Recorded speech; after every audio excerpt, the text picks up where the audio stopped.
Oh, okay. Yes. Hello, everyone. We're now live. I just thought I'd do a stream discussing the monarchy and the royal family because obviously there's another royal child, another royal birth. So I just thought because no one has really discussed like specifically the monarchy on any of their streams, so I just thought it might be nice. So I'm joined with Cameron. Cameron, say hi. Hello. And yeah, that's it really. Guys, if you want to join at a later date or whenever, whatever we're doing, like, just join. So I'm gonna, okay. Yeah. There we are. But yeah, I mean, it's just, yeah, so for anyone who doesn't know, basically, the royals, they had another birth in the family, and it was their third child, I think it was. Yeah, wasn't it their third? I think it was the third. But I don't know, Cameron, is this true? I've heard rumors about like them, William and Kate having a divorce. Is that true? I heard rumors as well about that. Oh, I've also heard a little rumor about Meghan Markle and Harry. oh, Marriage, but really? Oh, I I didn't know heard a that. weird rumor about that as well. Oh, really? That's Yeah. interesting. Oh, oh, cool. But yeah, what do you think will happen? Will there be a split, or will there be? I don't know, but have there been any high-profile royal divorces recently, or not? That I don't keep up with this sort of thing. I can't think of them on the top of my head. Um, Yeah.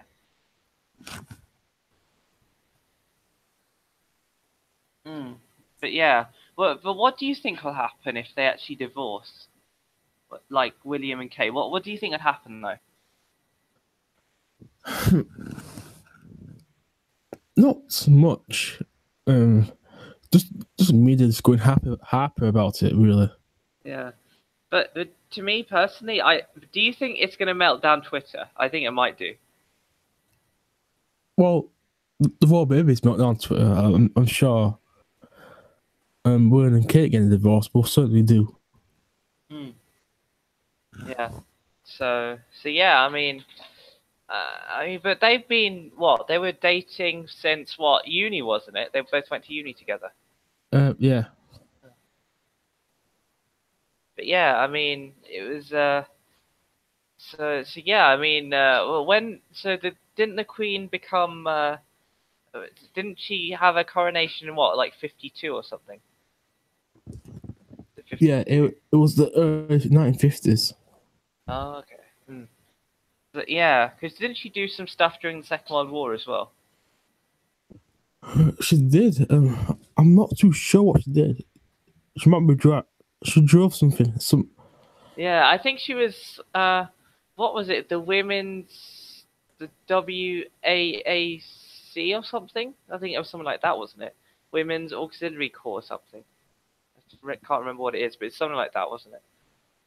Yeah. It was something along those lines. Mm, yeah, but. Hmm. So yeah, so what? It's Charles who's going to be the next king, isn't it? Because wasn't he basically named the head of the Commonwealth, the next Yeah, head, right? But that but was a what? few days ago. Okay, but what? Yeah, but what does that mean? Like head of Commonwealth? Is that just? Does that basically mean he's going to be king? Is it pretty much confirmation? Um, no, she's just taking on the Queen's duties. Oh, okay. That's all. Because yeah, but the Queen is, even though she's what, like 92 now, but she's still like really active, isn't she? Like physically and mentally. So Yeah, yeah. She's got a family record of that. The because women in the didn't royal didn't her family. mom like die when she was like 101 or something ridiculous? Yeah, the women in the royal family tend to live a long time. Yeah. Mm. Yeah. It's yeah, but when I know this sounds sad, but like when do you think she'll die? When do you think she'll finally bite the bullet? I'm gonna say another 10 years. Another 10 years, so she's gonna I, be like I, 102 or something. I think she's gonna outlive the Queen Mother. Oh God. Yeah, I can imagine her, but like by the time she like starts going, she'll have like robotic arms and some shit, probably. Maybe. Oh God, yeah, robotic queen.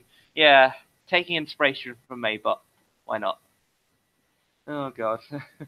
But yeah, I mean, yeah, I think I mean, she's lived a long time. She's still really active. She walks around quite well. She's quite healthy, and it's impressive considering she's what 92. I mean, you wouldn't expect someone to like walk around the palace everywhere, like literally guiding people, sort of thing. It's quite impressive. Yeah, it is. But that's remember the Queen gets the best healthcare, the best food. Oh yeah. Uh, But yeah, I've seen she has like pretty lavish food actually. I've searched this up now and bring it up actually. What sort of stuff she eats? Food fit for royalty. What does the Queen really eat? Oh, this is a from Telegraph. This is quite interesting. We can oh, I can't read of this.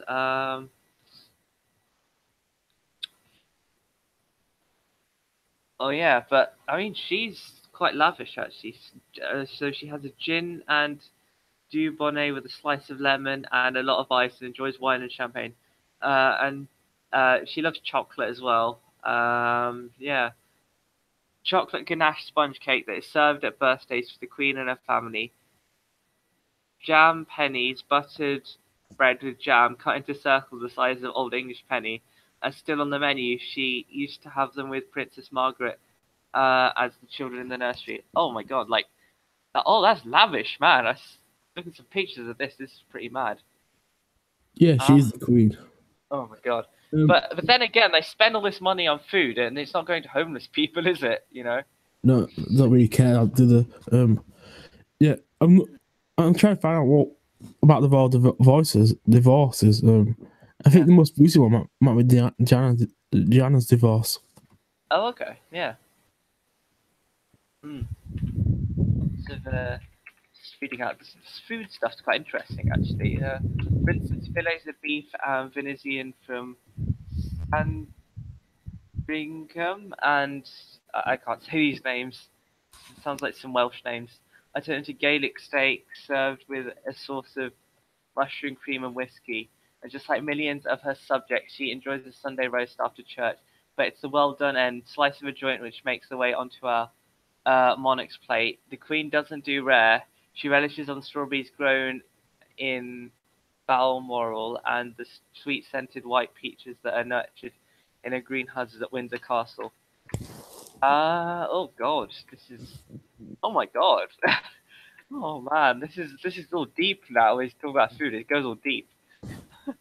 Also, it caused messing up a round of tuna sandwiches. A chef told me off for serving the sandwiches with crusts. He then showed me how to make the perfect tuna sandwich, cutting the loaf lengthways, buttering both sides, adding the tuna mayonnaise mixture, and thinly sliced cucumber with a crack of pepper. He then folded over the two lengths, removed the crust, and cut 8 identical triangles. The palace kitchen was all about the detail. This, this sort of reminds me of the stuff you get on like a Middle Eastern first class airline, that sort of thing. I mean, that's the sort of stuff you'll get there. To be fair, ah, God, this is mad. Oh, hmm. This is interesting. This is quite interesting. Facts about the Queen. Facts about the Queen. This is interesting. Have a look. 15 facts. Queen Elizabeth, 2:40 a.m. on 21st, 1926. Longest reigning monarch. Queen's 12 UK prime ministers. Queen has two. Oh, I didn't know. Her favorite dogs are corgis, obviously. Yeah, She's the only person in the UK allowed to drive without a license, and she still drives this. Oh my God, a 92-year-old driving a car. Oh my God. yeah, no, Oh God. Like if she does, I can imagine if she like drives some sort of Ferrari in London, that would be like really funny.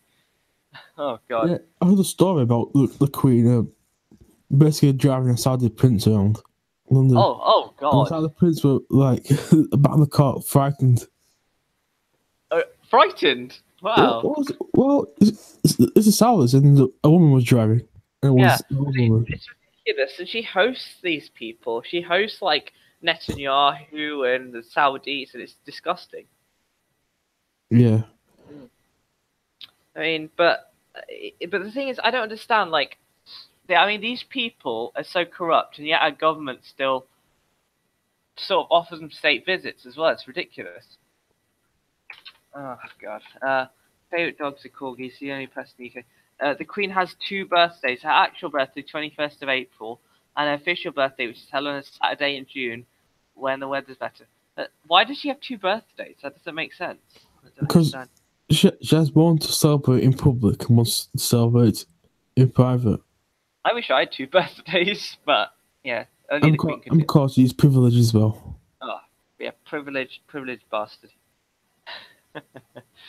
The Queen first sent an email in 1976.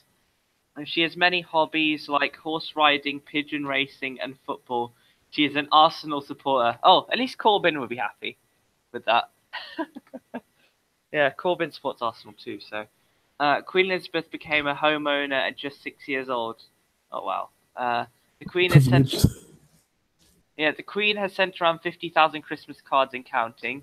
She owns an elephant, two giant turtles, a jaguar, and a pair of sloths. Uh, um, Princess Elizabeth made her first radio broadcast in 1940 during the Second World War, and even the monarch can go undercover sometimes. So, in a recent low-key trip to Scotland, she met some American tourists while walking. Asked if she lived around here, she mentioned that she had a house nearby, and when asked if she'd ever meet the Queen, she simply pointed out a policeman and said, "No, but he has." So, yeah, it's interesting because how many palaces does she have? I mean, I've been to visit the one in Scotland. I've been to visit that one, but I'm not sure how many she actually has in the UK. Well, lots. Some of them are museums now, open to the public. So Yeah. like Windsor Castle, Hampton Court, places like that. Hmm. Yeah. But hmm. But that's what I think. If we're going to abolish the monarchy, I think that she the I think that the Buckingham Palace. I think it should be made into a museum. To be honest, I think that's the best use for it because then, they make people make the tourist sort of argument, and we could still have very high tourism if we did that. That's what I personally think should happen. Yeah, I would agree to that. I, I think Prince Charles proposed that. Hmm. Yeah. And yeah, I'm just looking at more facts. This is quite interesting. And apparently, she wasn't heir apparent to the throne, which is quite interesting. I didn't know that. Yeah, there was. Well, That's yeah. yeah, the prime minister basically no, not prime minister. The king basically abdicated. What? Abdicated, right? Yeah, Oh yeah. Who was it? Was it George, right?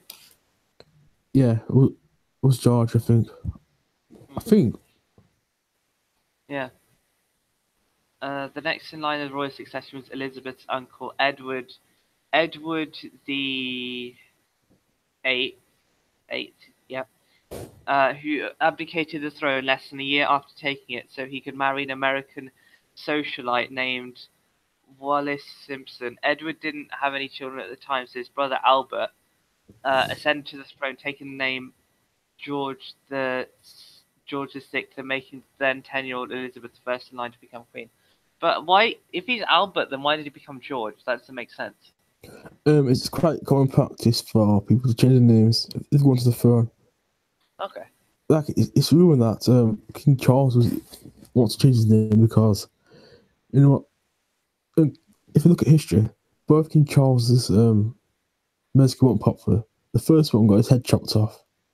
Oh wow. Well, oh yeah. With Charles, wasn't it? I remember studying this in was it year 8 or year 9 history when they beheaded him. It was a film that was made about it, wasn't it? Yeah, Mm. that's because he lost the English Civil War. Oh yeah. Um, her younger sister gave her a family nickname. Um, uh, Lilibet is my pride. Margaret is my joy. Oh, okay. She didn't go to school either. Wow. Studied at home. Henry Merton, vice provost of Eton College. I was also given private religion lessons by the Archbishop of Canterbury. But she, yeah. Oh wow. She wanted to go to war, but was too young. Okay. She eventually served in World War II. Of course, she did. She celebrated the end of the war by partying like her subjects. Okay. Um, she married her. What? She married her cousin. Oh shit. Okay. Prince It could, Philip, Duke of Edinburgh, and Queen Elizabeth are third cousins. Both share the same great great grandparents, Queen Victoria and Prince Albert. Oh, yeah, okay. Philip's a German, basically. Um, Oh, okay. I didn't know that. yeah, he's a part. It was part of the Danish and Greek royal families, basically. Oh, And okay. their royal families were Germans, but were implanted on those countries. Oh, that's Like interesting. when Greece became independent, this Britain just put a random German noble on the throne. Mm. Oh, okay. Oh, that's quite interesting. Yeah, all these facts are quite interesting. Elizabeth and her husband have known each other since childhood. But isn't Philip like the racist one who says all these crazy things, right? Yeah, Yeah. he's a madman. Oh God. It, Uh, it, I'm not sure if you've heard of it. There's actually an island in the Pacific that actually worships Philip as a god. what? Yeah, it was. What? Have you ever watched Is It Abroad? It was on No, that. no. Well, I can find a link about it. Well, Oh, wow. That's the so it's sort of like a cult sort of thing. a bit like that.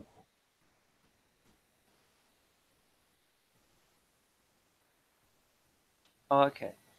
She got to choose her own surname. Technically, the Queen's last name is Windsor, which was first chosen by George V in 1917, after the royal family have distanced themselves from Saxe-Coburg-Gotha, the dynasty which they belonged, for sounding too Germanic during World War One.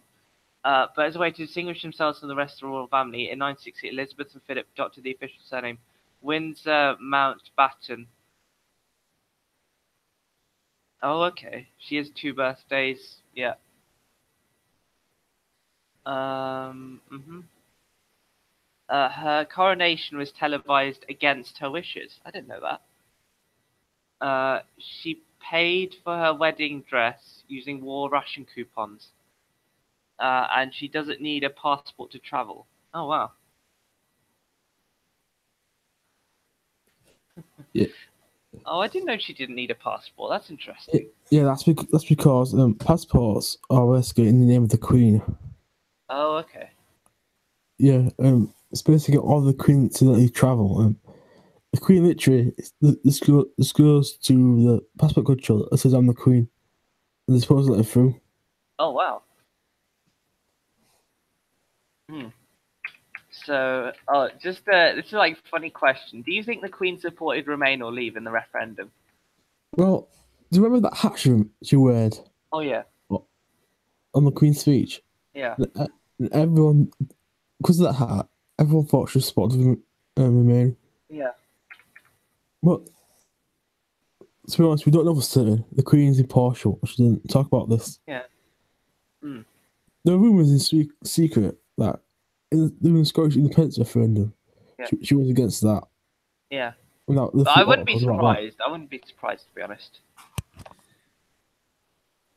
She doesn't have to pay taxes, but chooses to anyway. Queen Elizabeth has voluntarily paid income and capital gains taxes since 1992, but has always been subject to value-added tax. Okay. Yeah, yeah, she's the first monarch to pay tax. Hmm. Well, why did she choose to do it then? Well, I don't know. Hmm. That's so interesting. Yeah. She survived an assassination attempt apparently as well. Didn't know that. Wow. And during the 1981 Trooping the Colour, the Queen led a royal procession on horseback down the Mall toward Buckingham Palace when shots rang out.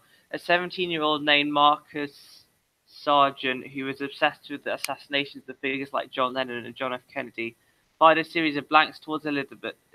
Sargent, who wrote in his diary, "I am going to stun and mystify the whole world with nothing more than a gun," was thankfully unable to purchase live ammunition in the UK. He received a prison sentence of 5 years under the 1848 Treason Act, but was released in October 1984.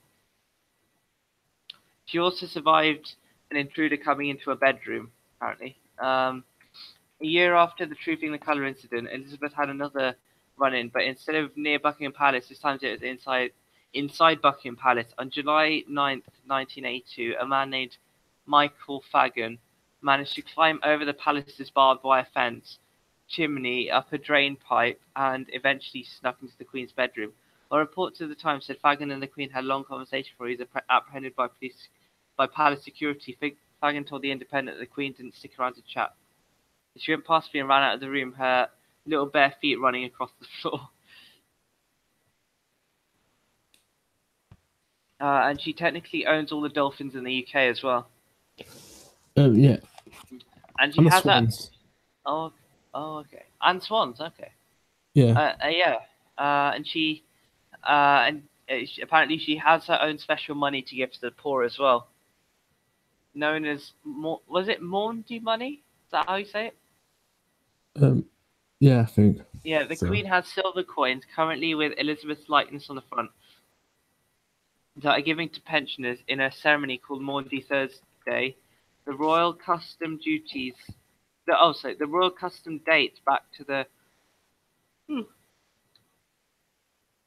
13th century, in which the royal family was expected to wash the feet of and distribute gifts to penniless subjects as a symbolic gesture to honor Jesus' act of washing the feet of the poor in the Bible. Once the 18th century rolled around and washing people's dirty feet wasn't seen as a befitting a royal, the act was placed with money allowances bequeathed by the monarch. Oh, that's cool. Gin is a drink of choice. Yeah, I think we talked about that already. She created her own breed of dogs as well, apparently. What breed's that? I'm just reading some facts here. Elizabeth has a famous avowed love of corgis.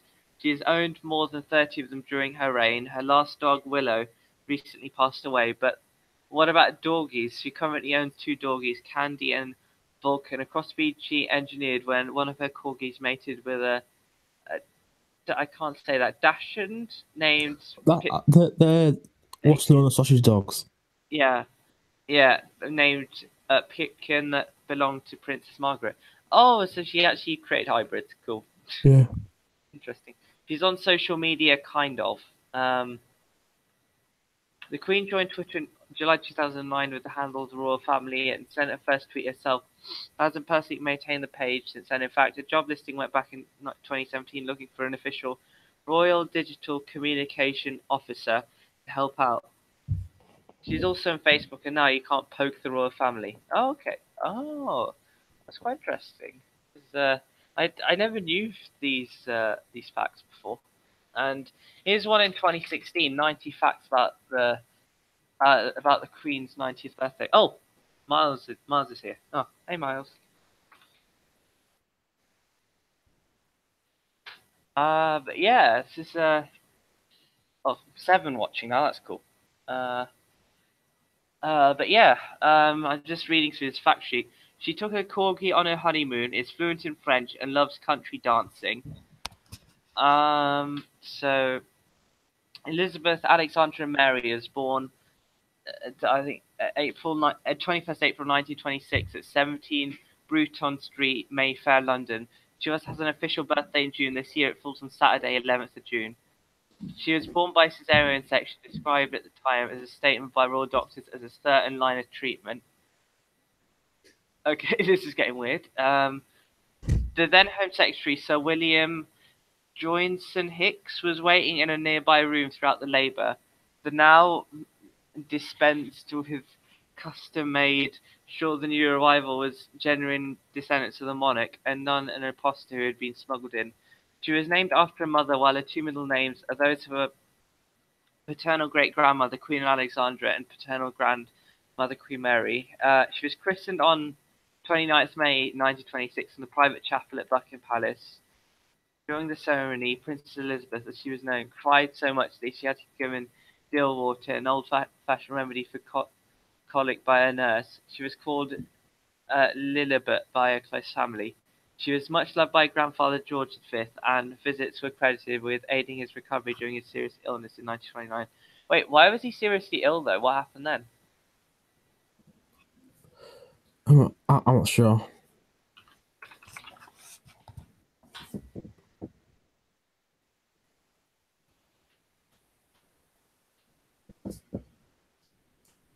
Yeah. Uh, hmm.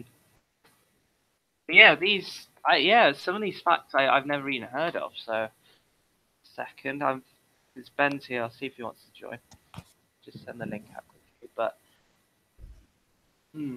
I mean, but what were you like when you were younger? Were you very pro royal family, or because I was when I was young? I was, yeah, I'd say pro well family. Hmm. Even That's though I good. didn't really think about them a lot. Yeah. No, my sister loves the royal family. She always talks about them. And I'm like, dude, they're just other people, nothing special. Um, um, she once fell in the lake at Buckingham Palace as a child looking for a duck's nest and ended up covered in green slime. At age 19, she and her younger sister, Princess Margaret, then 14, mingled incognito with ecstatic crowds celebrating VE Day in London. The Queen later recalled it was one of those memorable nights of my life. Um, speaks French and learned.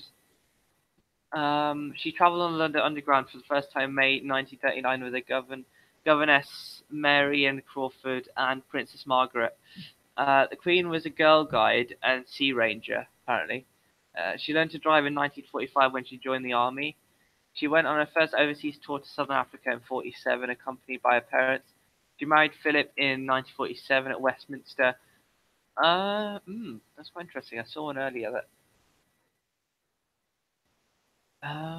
What was it?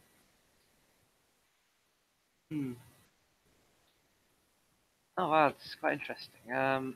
She had 8 bridesmaids. She began to exchange letters when the princess was just 13. Um, she did her own makeup for her wedding. On the morning of the ceremony, while getting dressed at Buckingham Palace, her tiara snapped, but luckily the court jeweler was standing in case of emergency. Her wedding ring was made from a nugget of Welsh gold, which came from the. Oh, I can't say that. But didn't I don't know? Wasn't like doesn't the crown have like um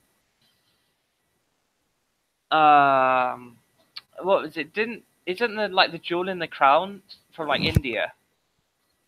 Isn't it like the world's largest diamond or something? I'm heard of that, but I really don't know for sure about the royal jewels. All right. Okay. In post-war Britain, it is not acceptable for the Duke of Edinburgh to Duke of Edinburgh's German relations, including his 3 surviving sisters, to be invited to the wedding. The Duke of Windsor, formerly King Edward the 7th, was not invited either. Princess Elizabeth became queen at the age of 25. Elizabeth was at the Royal Hunting Lodge in Kenya when she found out her father had died in his sleep. She was the 40th monarch since William the Conqueror that obtained the crown of England. She sent her first email in 76. In 81, she was shot at a teenager with a replica gun as she rode past crowds on horseback near Buckingham Palace. At state banquets, she dislikes serving raw food or messy dishes such as spaghetti, which can embarrass the eater. In Papua New Guinea, where she is a constitutional monarch, she is known in the language of Toctisin as Mrs. Quinn and as Mama Belong Big Family, which makes no sense. The Queen also has the titles the Lord of Man in the Isle of Man, and the Duke of Normandy in the Channel Islands, and the Duke of Lancaster in the Land of Duchy of Lancaster. That's weird. Um, oh, Ah, this is quite interesting. Britain's longest reigning monarch in 2015. Great-great-grandmother Queen Victoria. With the birth of Prince Andrew in 1960, the Queen became the first reigning sovereign to have a child since Queen Victoria. First football match she attended was the 1953 FA Cup final, in which Stanley Matthews-inspired Blackpool beat Bolton Wanderers 4-3. She sent a message of congratulations to Apollo 11 astronauts' first moon landing on 21st July 1969. The message was microfilmed and deposited on the moon in a metal container. First British monarch to visit China in 1986. That's interesting. Republic of Ireland in May 2011. The first visit by a British monarch since Irish independence. Oh, okay. The well-known love of corgis, obviously. Uh, the monarch used to set off an ear-piercing alarm to break up dog fights between her many corgis and doggies. Now she has only two corgis left, Holly and Willow. Two doggies, Candy and Vulcan. Oh, that's quite interesting. There have been 11 of these so-called doggies. One of her beloved corgis had to be put down in 2003 after it was attacked by Princess Anne's English Bull Terrier. Ooh, that's brutal. Ah. um. Oh, Ben says the Kohinoor diamond. Actually, I think that's what it is. Actually, I think he's right. One of the beloved corgis had to be put down. She was a keen pigeon fancier. In 1990, one of her birds took part in a race, coming first in the second Fifth Open, was subsequently named Sandringham Lightning. Yeah, I think we mentioned that they were like technically sort of inbreds, like third cousins. The Queen was the first member of the royal family to be awarded a gold disc from the recording industry. 100,000 copies of the CD of the Party of the Palace, produced by EML, were sold between the first week of release. She made a Christmas broadcast to the Commonwealth every year of her reign except 1969, when a repeat of the documentary film Royal Family was shown. She gave her first public speech in 1940 at the age of 14 in a radio address to BBC Children's Hour. The Queen's love of ponies and horses is well known. Obviously, who doesn't love those? Thoroughbreds owned by the Queen have won 4 out of the 5 black racing classics, the 100 guineas and 1,000 guineas and 2,000 guineas in the Oaks and the Saint, with only the Derby eluding her. Is that why Dennis Skinner makes those jokes about horse racing in Parliament? Is that why? Yeah, it is. Okay, I was just wondering. So I just thought, yeah, because wasn't it get your skates on the first races at 2:30 or something? That was the latest one. Yeah.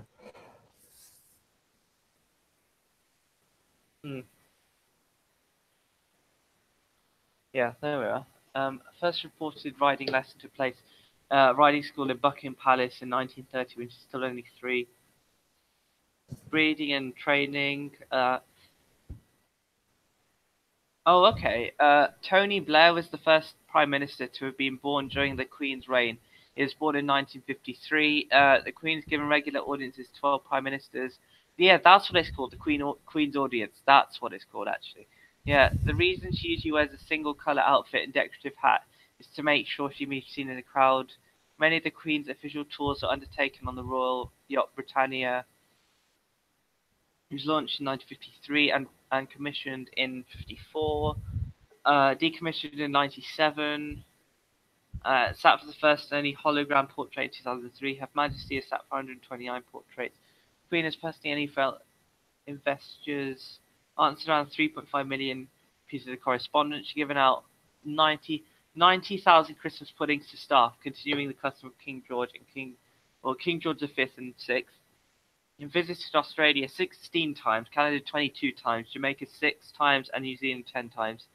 The Queen has launched 21 ships during her reign. She's attended 35 Royal Variety performances. Oh wow! She launched the Royal Family website in '97. 2007, the Royal Monarchy YouTube channel was unveiled, to be followed by Royal Twitter in 2009, Flickr 2010, and Facebook in 2010. The Queen has 30 godchildren. Oh wow! And the last one, among the usual gifts she has received over the years, jaguars and sloths from Brazil and two black beavers from Canada. She has also really received pineapples, eggs, and prawns. Oh wow, it's a bit weird. Um, yeah, I mean, apart from that, do you have any good, interesting facts that we don't know about the Queen? The Queen is related to David Cameron. What? I put a link about it in the group chat. Oh. Oh wow.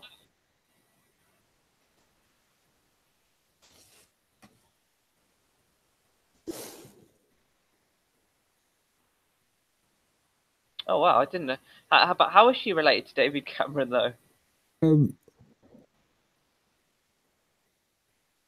it's basically a married cousin. Um, yeah, basically one one of the monarchs were David Cameron's great uncle, something along those lines. Oh okay. Oh, oh, Yeah, that's quite interesting. Oh, didn't know that. yeah, it's William the Fourth, I think. Oh okay. Is where Oh wow, it's quite interesting.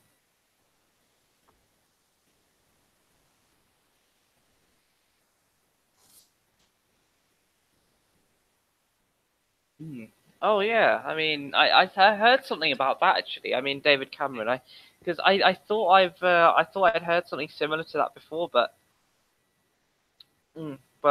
yeah, I mean, he is a bit of a rich bastard who went to Eton, so I'm not surprised. yeah. Oh God, dodgy Dave. Well, if you look at his family history, he has all sorts of links. Yeah. Oh wow. We used to be slave owners as well. What? Oh really? Yeah. Oh wow, I didn't know that. Slave owners. Oh. Hmm. Oh wow. Yeah. But when was this slave owners then? Like when would they used to own slaves? Was this 18th century. 18th century? Okay. Oh wow. Okay. So was this on their private property or sort of Well, I think it is. But the Cameron's family is a very documented family. Very but they're basically all aristocrats.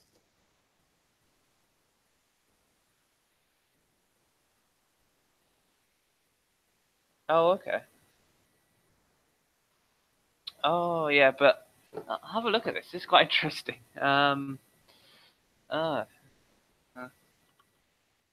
David Cameron related to the Queen. Family of David Cameron. Ancestry. Alexander. Oh wow.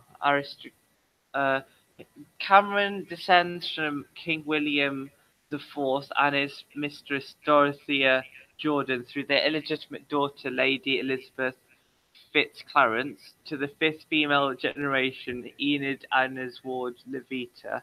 His father's maternal grandmother Stephanie Levita Nee Cooper was daughter of. Oh wow! David Cameron is the ninth great grandson of Sir Edmund Sawyer, died 1676, Auditor of the Exchequer and father of Sir Robert Sawyer MP, who served as Attorney General during the reign of King James. Oh wow! Notable living relatives. Oh wow! This is quite interesting actually. Hmm.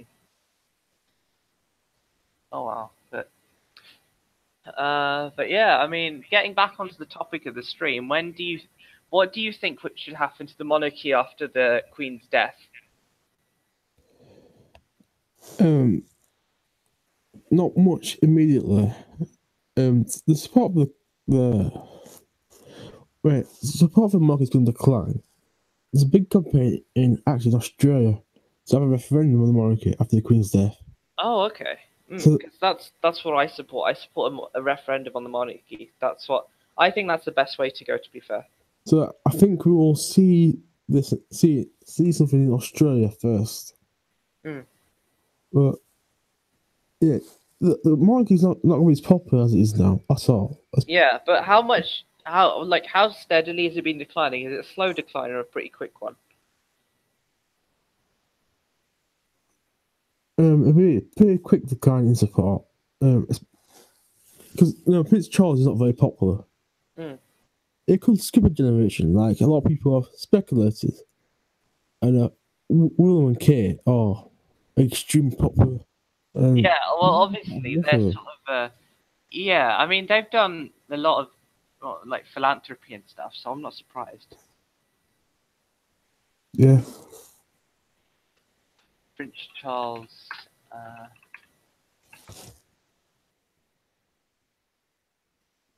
let's have a look. Eight things. Eight things. We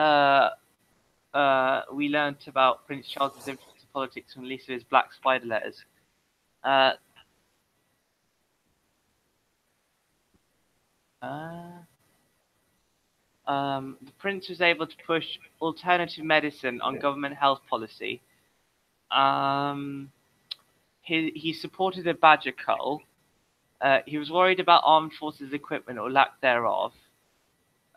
He is a traditionalist when it comes to education. He was concerned about the fate of buildings, and he thought saving the Patagonian toothfish should be a matter of priority. Oh, interesting.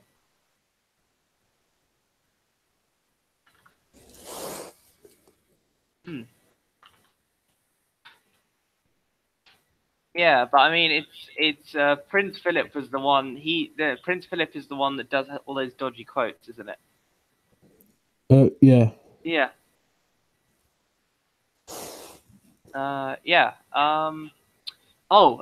British women can't cook. He said this in 1966. What do you gurgle with pebbles? Tune to Tom Jones. I declare this thing open, whatever it is. What? Oh God! Everyone was saying we must have more leisure.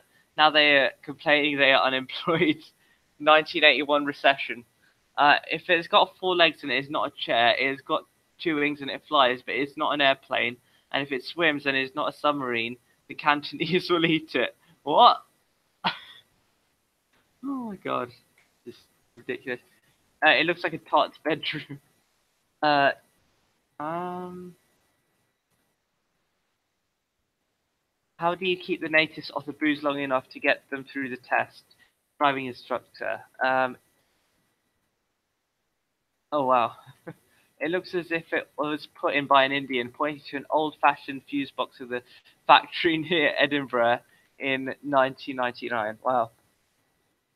Deaf, if you can't, if you're near there, no wonder you are deaf. To young deaf people in Cardiff in 1999, referring to a school steel band. Oh God. Oh wow. If you stay here much longer, you'll all be slitty-eyed. British students in China during the 1986 day visit. What? Yeah, Oh my God. that's what he's known for. Oh Making God. musical statements. Yeah. I think people are forced to wear black. I was reading some of the comments. I think people are forced to wear black the week the monarch dies. It could be on urban myth, though, Jack James says.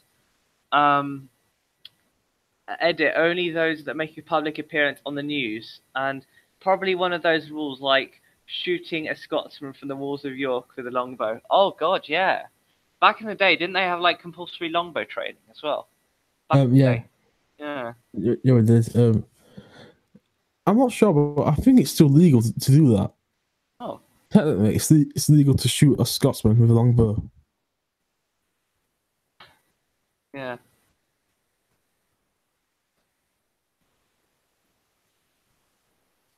Oh God. You managed not to get eaten then.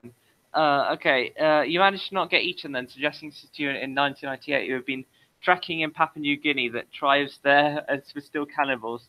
In Germany in 1997, he welcomed German Chancellor uh, at a trade fair as Reichskanzler, the last German leader who used the title was Adolf Hitler. What? Oh God. You're too fat to be an astronaut to 13-year-old Andrew Adams, who told Philip he wanted to go into space in 2001. I wish you turned the microphone off, muttered at the Loyal Variety performance as he watched Sir Elton John perform in 2001. He looks like a suicide bomber to a young female officer wearing a bulletproof vest on Stornoway, Isle of Lewis in 2002. Oh, God.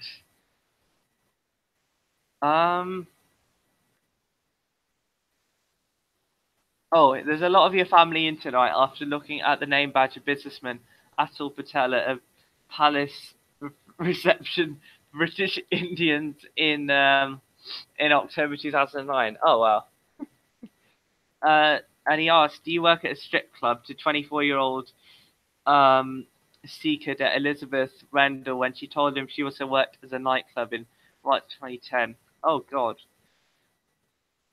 It's beginning to drop off on approaching his 90th birthday. How many people have you knocked over this morning on that thing? Meeting disabled David Miller, who drives a mobility scooter at the Valentine. Oh my God, that's offensive, man. Come on. I would get arrested if I unzipped that dress. 25-year-old cancer worker Hannah Jackson, who was wearing a dress with a zip running the length of its front on a Jubilee visit to Bromley, Kent in 2012. Oh, wow. Oh, wow. He said some dodgy shit, man. Yeah. Yeah. So if it doesn't fart or eat hay, she's not interested. On the Princess Royal. Oh, God. And he said, I hope he breaks his bloody neck when a photographer covering a royal visit to India fell out of a tree. Oh, God. Sorry, carry on. Yeah. Well, more no one is that it was asking. It was nice. Maybe 1967. And someone asked him in an interview, would you like to visit the Soviet Union? And he replied, I would like to go to Russia very much, but all the Soviet bastards murdered half my family. Oh, wow. There's a reference to basically the Russian royal family being killed. Oh, wow. Oh, shit. The Romanovs and all that.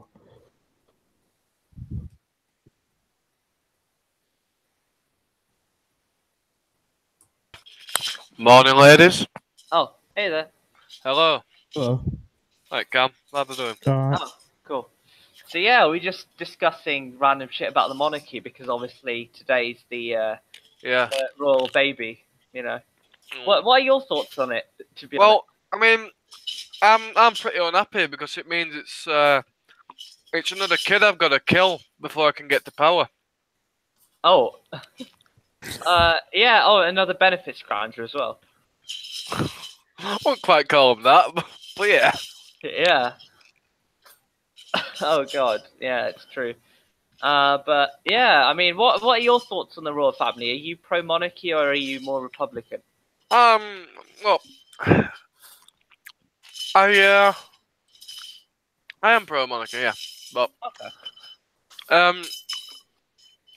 again, it's like the whole. If they were to hold a referendum on it, I would have voted to be pro monarchy, but I wouldn't be like trying to cause a civil war after. You know, I'd respect the results of the referendum. Oh yeah, as David Cameron would say, it's a referendum, not a never-endum. Yeah, exactly. Hmm. I'd respect the results of the referendum. Yeah, but that's what all the Remainers tell you when they secretly plot to overturn it. So yeah. It's not secret sometimes.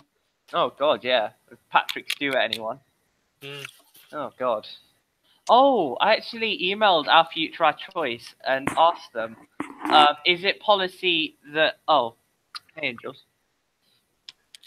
I emailed them. Is it policy for you to support the United States of Europe because obviously your like the co-founder went on Sky News and basically said that she wanted it like twice in a row, and the guy who runs the media, he was like, no, it's not our policy. I have a secret feeling that it is, and he's not telling us. Oh yeah, it's exactly that. Yeah.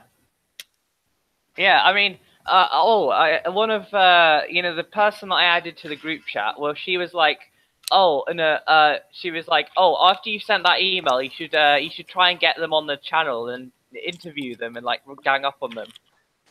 I think we should do that. We should like gang up on them or something. Yeah. That'd be fun. Our future choice. Yeah, right. So, alright, I keep seeing you with all these fucking anagrams. I'm like, what the fuck's that mean? What the fuck's that mean? Right? So now I found out what OC means. Oh, yeah. Oh, God.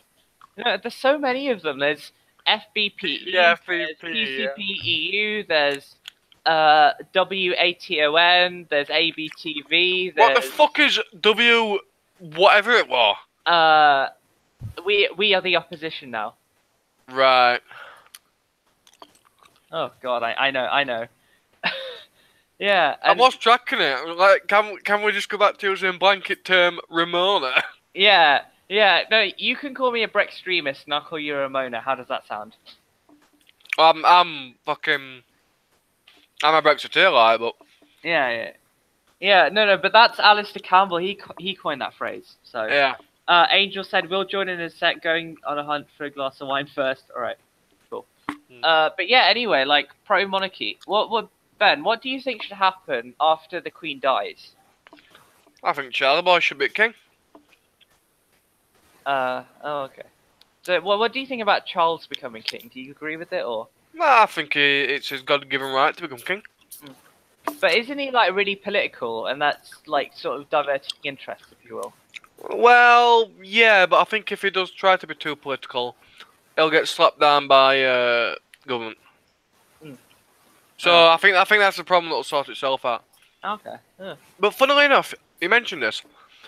There were actually like a mini movie thing made about Charlie becoming king, called I think it's The King's Speech. It might be The King's Speech. Yeah. I think I've seen that. I've seen that the film. King's Speech is something else. Yeah, it's The King's Speech. No, yeah. Yeah, it was it is something else. I forgot it is now then. No, it was the king who had that really bad stuttering problem. Was it that one? Well, yeah, that's it. Oh, that's not the one I'm on about. Basically, some shit happens, right? And it's like, okay, so Queenie dies, right? And Charles becomes king, and basically what happens in it is like the prime minister at the time. It never says which. It just says like the government and the opposition. It never like actually gives them a party. So the prime minister tries to push through this law that basically restricts freedom of speech, and Charlie Boy like refuses to sign it, which is sort of like against protocols, I'd say. Yeah, because the whole monarchy thing, it's a constitutional monarch, so it's like ceremonial, isn't it, basically? Yeah.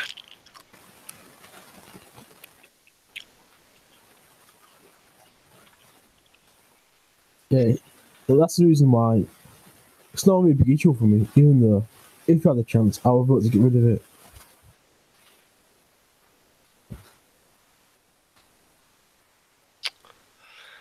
I'm trying to find what this fucking movie was called now.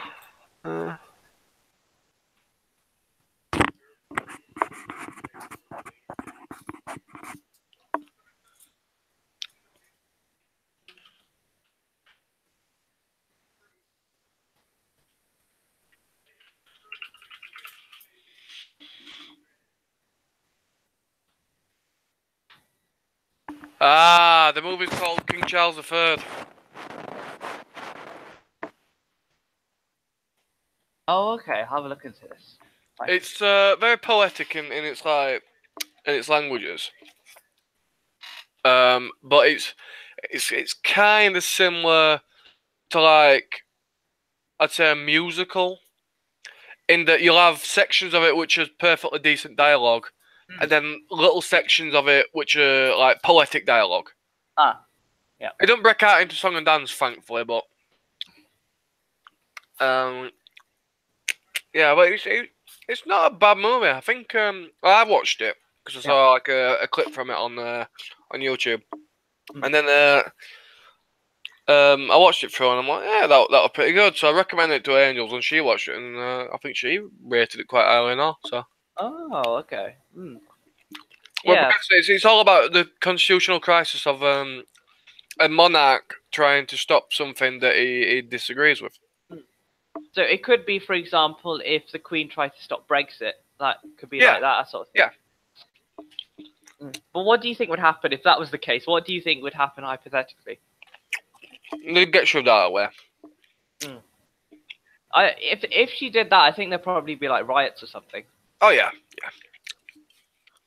Oh god, yeah. Wasn't there that whole thing that she was wearing this like with blue clothes with yellow flowers or something, and people were saying, Yeah. "Oh, she's like pro EU or something." Do you think that was the case, or do you think it was just a coincidence?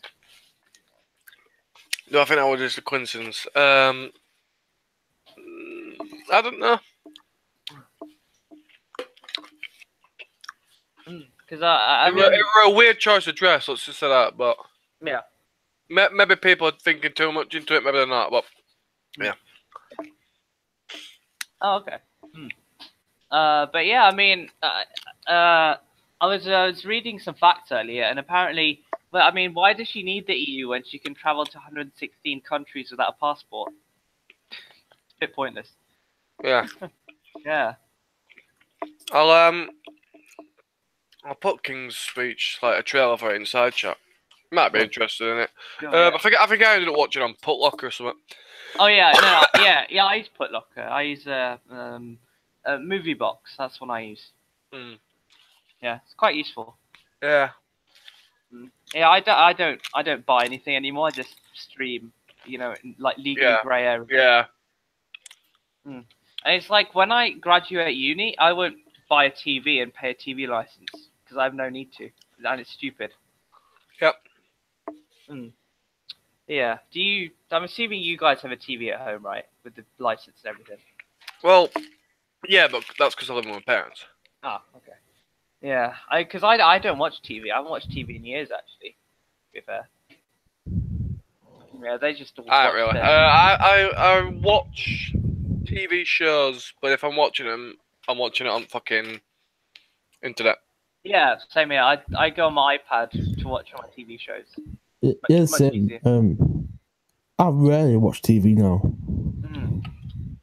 Yeah, it's true. If I wanted to watch like news or something, I'll go onto YouTube. Yeah. Yes. And it's like, especially when it comes to politics, I'd much rather watch the speeches of the politicians than hear what news has to say, because they're going to spin it somehow, aren't they? Oh yeah. Yeah, it's ridiculous, and yeah, I mean the only time I saw the BBC recently was when they had the royal what was it, the Jubilee, wasn't it? There's that one where she was like, when she got like her most recent one, when she had this like longest reigning monarch thing. I watched it then on the BBC, yeah, but that's the most recent thing I really watched, like properly watched on the BBC. Yeah. And she has like all these proper like processions and everything with like the army and stuff. It's pretty insane.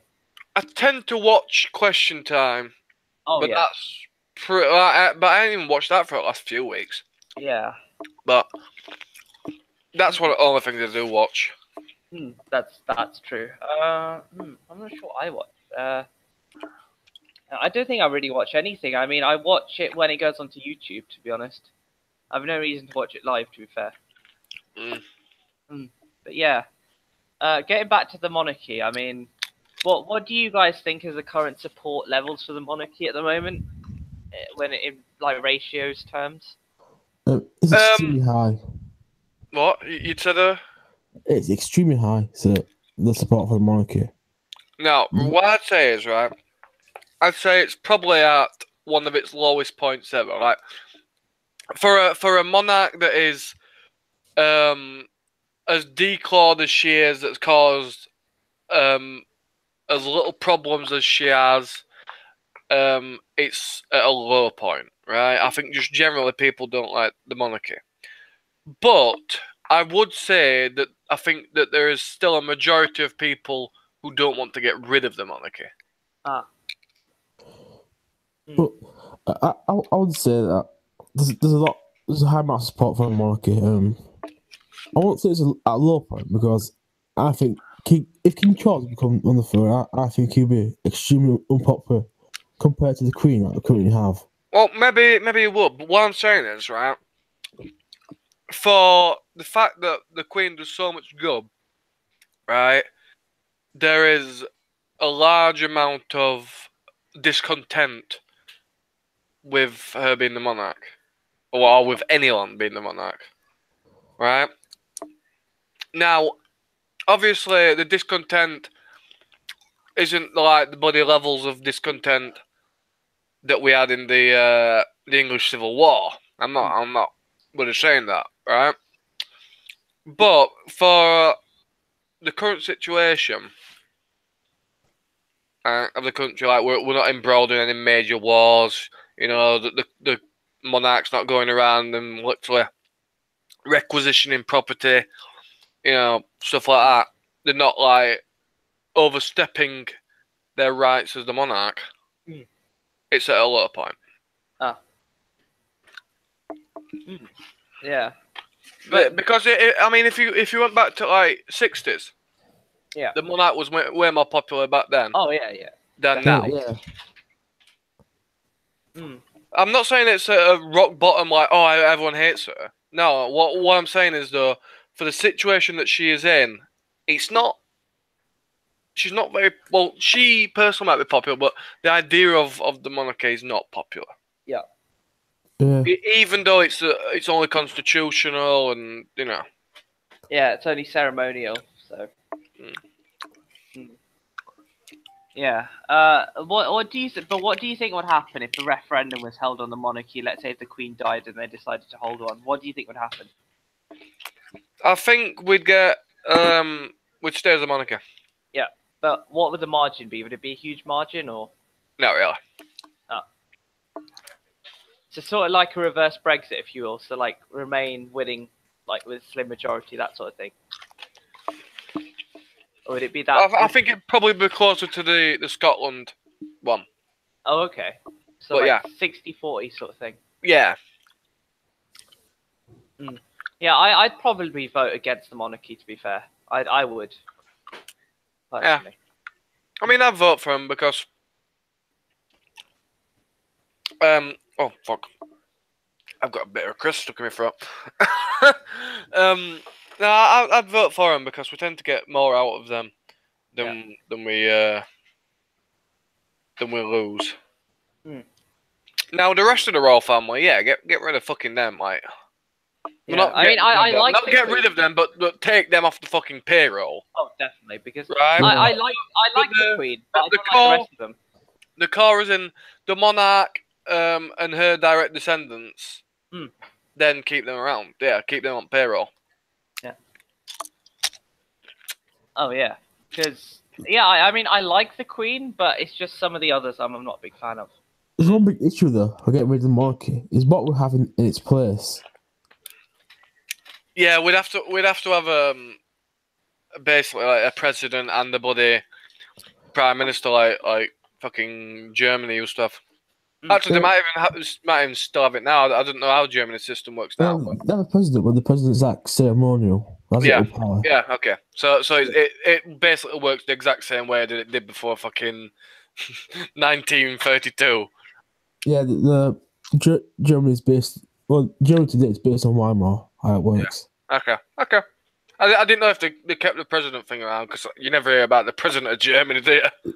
Oh, because he has no power. He's like the Queen.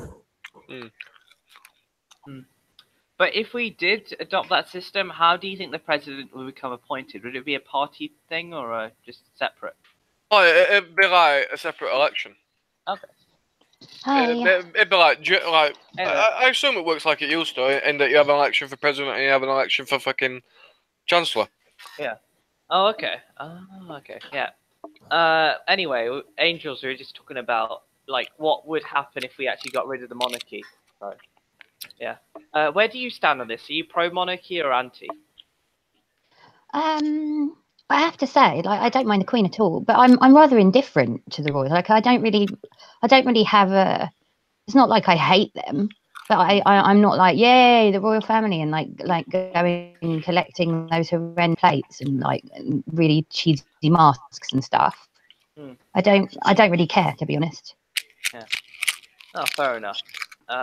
But let's say I think the Queen does the country good in a lot of ways. yeah, though, I mean, I like the obviously. Queen, but yeah, it's just in general, I'm becoming more and more sort of anti-monarchy as the years have gone by. To be honest.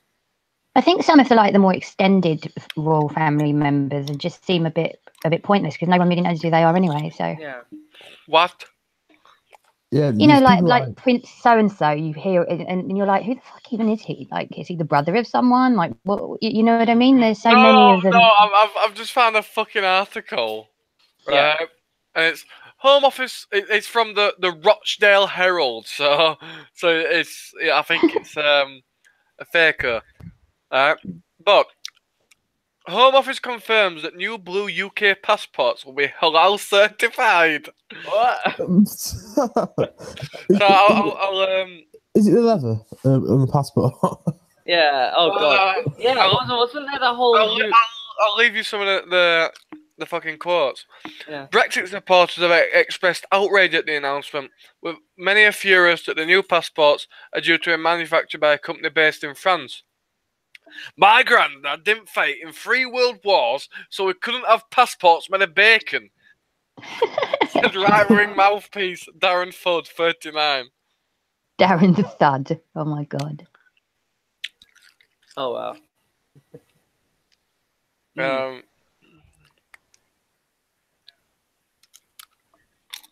But yeah. Yeah. Oh wow. So I just thought I'd go off on that tangent because I'd seen it. I'm like, what? So it's obviously a satirical page. Wasn't there that whole thing about was it the £5 notes having like 5% animal fat or something? What? Yeah. I'm what? What? Yeah, something about veganism and like something about vegans not liking the £5 notes or something. I've heard when they came out. Oh, fucking vegans can't understand. I'm not bothered over them. What? I heard that £5 notes of traces of cocaine in them. Yeah, they do. I think it's something like 95% of fucking notes in the country have got traces of cocaine on. Oh wow. Yeah. Oh wow. Here's some more shit posts from the Rochdale Herald. Town centres full of fat, topless pricks for some reason. Confusion and discomfort as marathon forces Londoners to support and talk to each other. England celebrates the patron saint of syphilis. What the fuck? The royal baby has already earned more than you. And the new royal baby to be named Prince Kevin, probably. Could you imagine? Prince Kevin. Yeah. Wait, what do you think the baby will be named? Arthur. Why do you think that, Angels? Or do you already know the answer? Well, I read it, and I don't even know how I read it because I haven't been reading up on that at all. So it must have just come up in the feed or something. Yeah. I think Arthur is, and there's like a couple of other ones there. Yeah. I think they should name the baby like, I don't know, Baby McBabyface or something. That's a bit cruel. Yeah. I mean, yeah. But then the poor baby has to grow up with a name like that. Can you imagine? Imagine the CV. Yeah. Imagine being an adult with the name Baby.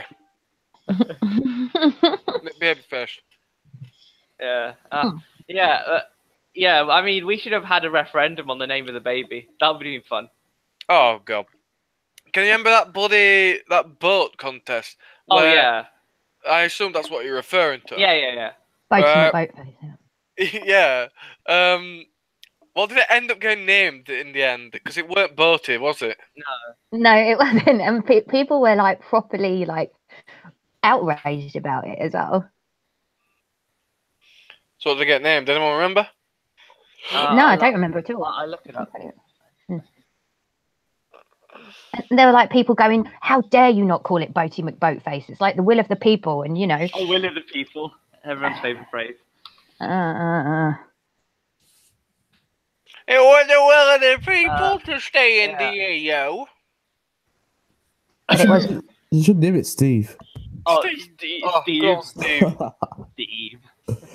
Oh god, yeah. Prince Stephen. Similar incident. What? Didn't we have a Boaty King Stephen? McBoatface, the suggestion to use the name of the mothership, and the Minister of Universities, the Boaty McBoatface name would be used for the submersibles aboard Sir David Attenborough instead. Oh, okay, fair enough. Yeah, and they're called something else, aren't they? Like subby McSub. Like I remember reading something. It's basically like a alternative to Boaty McBoatface. Yeah. Oh, okay, fair enough. Anyway, yeah. Yeah. I mean, it's just like I said that we should have had a referendum on the baby name. I think that would be fun. Did you see? There's like pictures on Twitter and stuff of like people, like some people had been camped outside the hospital for like a week and stuff. No. Just to. Did you? No. I was like, how would people do that? Like take tents and just like. No, but I mean, people do that when like Apple products come out. They do that sort of thing. When Yeah, Apple it's called having a lot of time and not enough to do. Well, I mean, yeah, but it's just. I mean, imagine just like camping outside a fucking hospital for a week. Yeah, on the off chance that a woman's going to have a baby. Angels, I've seen people literally camping outside Weatherspoons on a night. No. Are you serious? Yeah. They normally ask you for change as well when you walk past. Ah, right, that type. But the thing is, I don't know, like that I can't really fathom that. Like, okay, fine, like they enjoy the royal family and they think that this is an occasion or whatever, but I cannot get my head around why people would do that. Like wrapped in you. But I mean, it's just like, don't you have a life to get up to? You know, don't you have something to do rather than just? It's obviously just not if they're camped outside of hospital. Yeah, it's just a baby. It's just another human being. It's something special. It's like breaking news: woman of childbearing age gives birth. Yeah. Oh, I saw on Twitter. Was it Rachel Swindon who posted this? It's like Kate has gone into labour, but I always thought she was a Tory or something. Oh God. Yeah. That tickled my funny bone. Oh God. That was a very Rees-Mogg accent. My funny bone. Funny bone. I can't do a posh accent. No stand. Fuck yourself. Yeah. Oh God, yeah. Anyway, lad. But yeah, Angels, would you, if there was a referendum on the royal family, if the Queen died, how would you vote in that? So, as in to abolish them altogether, or to just to keep them, like the one or the other? Yeah. I'd probably vote to keep them, I guess. Like I'm not that fussed either way, but I would probably vote to keep them. But what do you think the margin would be for that? Like what would the split be between the vote if we did have one? It'd probably be like 70-30 to keep them, I'd say. Oh wow, really that high? Well, because a lot of people who are older are kind of more pro-monarchy and things, and turnout of older people does tend to be quite high because they're quite disciplined and stuff. I just think all those would factor in. I think probably most people would want to keep the monarchy, to be honest. Yeah, probably vote to abolish it. To be fair. Well, look, getting rid of monarchy changes everything. So we if we want to do it, Yeah, we have to that's plan. because Neil left. You're a filthy firebrand and should be shot. Not hanged like Theresa May Yeah. then. No, obviously. The United Kingdom will no longer exist. Well, no, if you get rid of monarchy, That king that was her. the United think- Kingdom will no longer exist if you get rid of the monarchy. For starters, The UK Yeah, was. that's true. Oh wow. what would be the United Republic or something like that? It would be some. Yeah, it would be a True. republic. Yeah. I think it may make some acts of unions void with the Scots and the, Oh yeah. Oh yeah, it would. Hmm. It won't make the Welsh one void though, because Wales were took by force of arms. Oh, I didn't know that. it was. Yeah, but wasn't the whole UK like formed in what the like 1700s or something? No, UK was formed in like 1803 or something like Yeah. that. When New Yeah. Zealand. Early 18. I feel like 1801, but I could be wrong. Well, something like that. Anyway, Union. and then about 100 years before, we created the Kingdom of Great Britain. Okay. Oh, it's quite interesting. But yeah. So I'm assuming that Charles is going to be the next. But what is this whole head of Commonwealth Right, thing? okay. Half a second. Act of Union 1800, sometimes erroneously referred to as a single Act of Union 1801. There were two parallel acts of the Parliament of Great Britain and the Parliament of Ireland, which united the Kingdom of Great Britain and the Kingdom of Ireland to create the United Kingdom of Great Britain and Ireland. 1801. Oh, okay. Yeah, the other one was bloody. I think it was 1707. Is it I think so. the other one? Yeah, it was like 1707 or like 1723 or something. I Right. can't remember. Between those two dates, anyway. But Yeah. yeah. Anyway, Cam, what were you saying, lad? Cameron? Nothing much what you just said. Anyway, All right. Okay. Sorry. But yeah. We might end up with fucking. Cameron is right. We might just end up splitting the UK up if we. Yeah, that's true. Abolish the Because monarchy. yeah, do you think that if I think that is a more serious threat than Brexit and splitting up the UK. Actually thinking about it. Do you reckon? Probably. Well, the monarchy. I mean, like. it's not just this. We use the British dependencies. Our man and the Channels are tied to the UK through the monarchy. I'll be back in 20 minutes. Okay. So if this happens, we use everything. Basically, use everything except Wales because Wales is. It's not. They joined the UK like the rest of them. Basically got conquered and became a vassal state, and then got annexed by England by Henry VIII. Yeah, but how would that like? Surely they'd just bring in like a system. It wouldn't have to be a set in stone system that maybe already exists. They would bring in a system for specifically tailored for the four nations, wouldn't they? But just with elected individuals. Yes, possibly, but I'm really not sure. What sort of arrangement we have? We could have like a British Federation. Yeah, that's what I mean. Exactly. Like Federal powers. based on probably the best federal nation is probably Russia. When people don't talk about it because it's devolved than the USA, for example. No, I've just heard on Twitter, Andrew Neil has just put tomorrow's Daily Mail has a 16-page special supplement on the royal baby, on the royal birth, apparently. Oh my god. 16 pages on the royal baby. Wait, what? How can I can write 16 pages? What is there to write? I was going to say, is it? I could do like a page or something, maximum. 16 pages, like go from head to toe. You know, this is the head, these are the ears, that's the hair. I mean, that's all you could talk about. Let's be honest. I mean, This is- and like this is addendum. speculating on the name and stuff. yeah. This is the day when the baby was conceived. Oh my god, could you imagine? This is the day Yeah. when they found. Yeah, they'll probably yeah. like make some documentary about the whole process, like from start to finish, or something ridiculous like that. Yeah. Oh god. Oh From sperm to birth. yeah. Oh, Angels. I don't know if have you heard of the rumors that William and Kate might divorce or something. No. Apparently, I've heard rumors. It's be going on for a while, but I'm not sure. Are you serious? I'm gonna like look that up. I thought they were like Mr. and Mrs. Perfect. Yeah, because didn't they?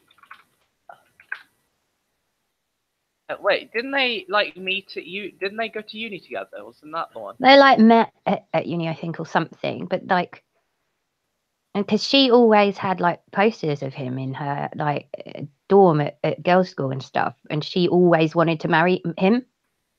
Oh, and so then she like went out of her way to mix with him. Yeah. Oh, so like a celebrity crush sort of thing. Yeah, and then she just like went out of her way to mix with him at every given opportunity. Obviously paid off, didn't it? So, not that I would particularly want him as a husband. Yeah. I don't know if this is legit, but I'm on an article right now which says probably isn't, but anyway, it says Kate and William caught up in bitter breakup apparently. Really, that's bizarre. And I know this is in March this year. I don't think it's legit, but anyway, it's just I don't know why people think. Kensington Palace has been rocked by sensational claims of a royal breakup. Reports have surfaced on the National Enquirer that the Duchess of Cambridge parents, Carol and Michael Middleton, are enjoying time apart and allegedly having. Oh, that's so clickbaity. Oh my god, it's the parents. It's not the couple. That's so clickbait. That's so mean. Oh god, I hate news articles like that. So clickbaity. That is annoying. But anyway, I mean that's a bit sad.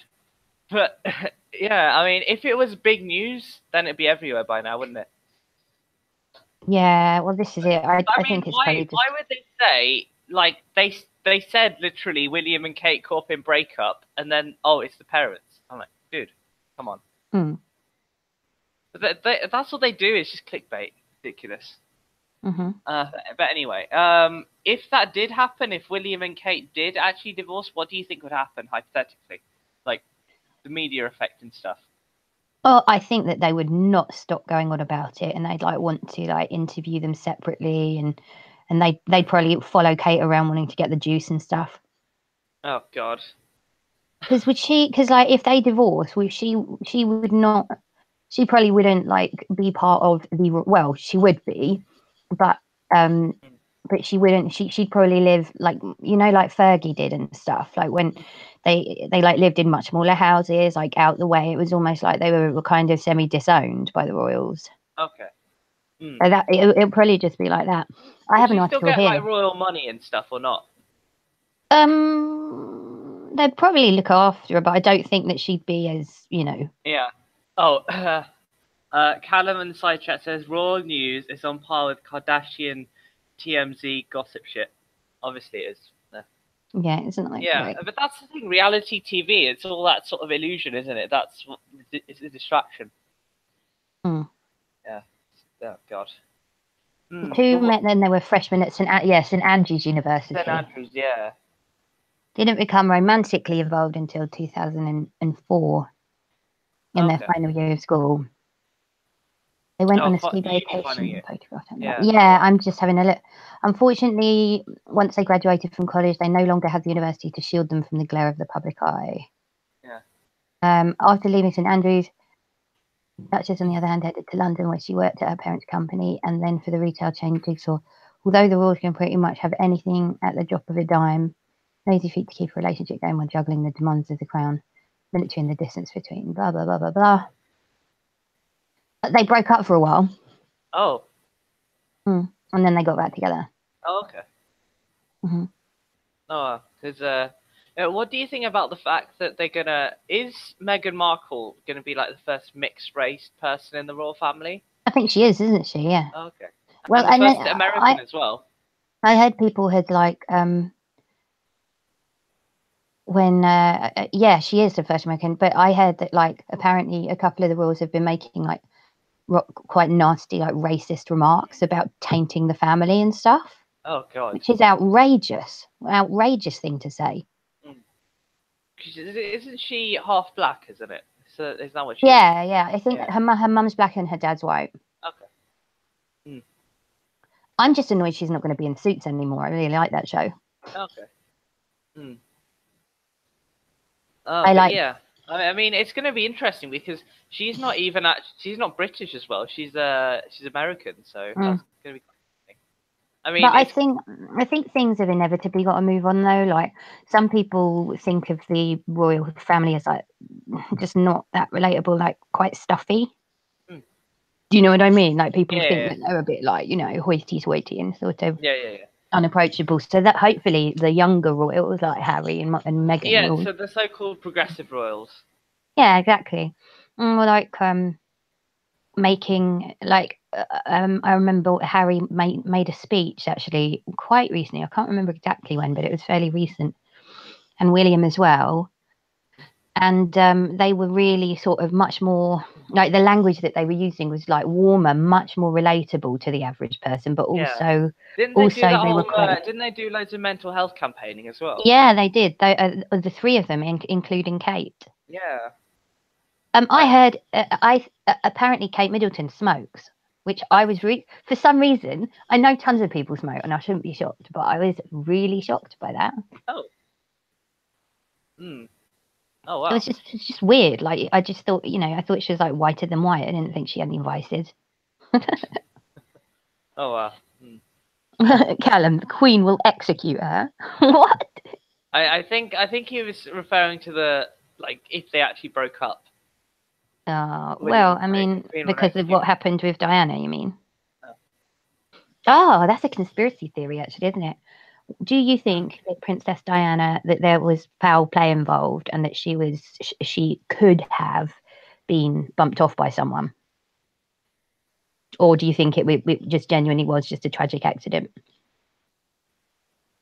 I mean, all the shit that's been going on for the past 20 years across the world, I wouldn't write it off.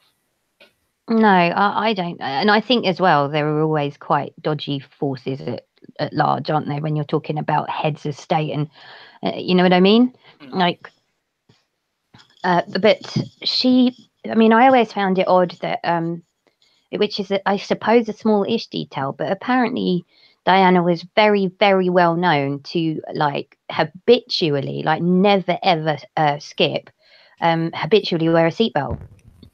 And the night of that awful accident, she wasn't wearing a belt at all. Oh.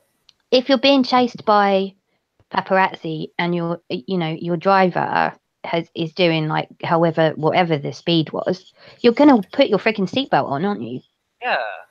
I mean, but when did they introduce like seatbelt law into? Was that 1990 or something? I've heard. I don't know, but I mean, if she early 90s, I think. But yeah, I mean that it had been law for about 5 years or so they should have done. That's actually suspicious as well. If it was something she was used to and she habitually wore her seatbelt and stuff, to be in a speeding car such as that and not wear it, I find that really odd. But the entire story about Diana, it's all a bit. This is dodgy. Yeah, I think it's dodgy as well. Your mic's fucked up again, Cam. Just try and unplug it, put it back. It will hop back in or something because you fixed it like yesterday.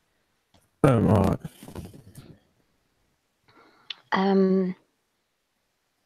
Yeah, I'm pretty sure that there are lots of things that go on behind closed doors linked to heads of state, royal families across the world. You know what I mean? Very, very high up senior politicians and stuff, which is really dodgy and that us plebs know nothing about.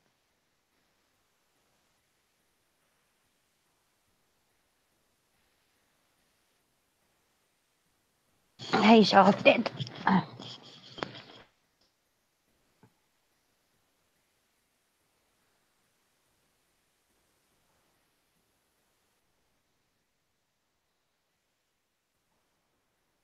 Can you guys hear me all right? I think my internet's playing up again. No, well, I can hear you, right. Do I sound like roboty or anything? 'Cause, you know. No. That's weird. And oh yeah, oh no, this is another thing. Yeah, I remember hearing this.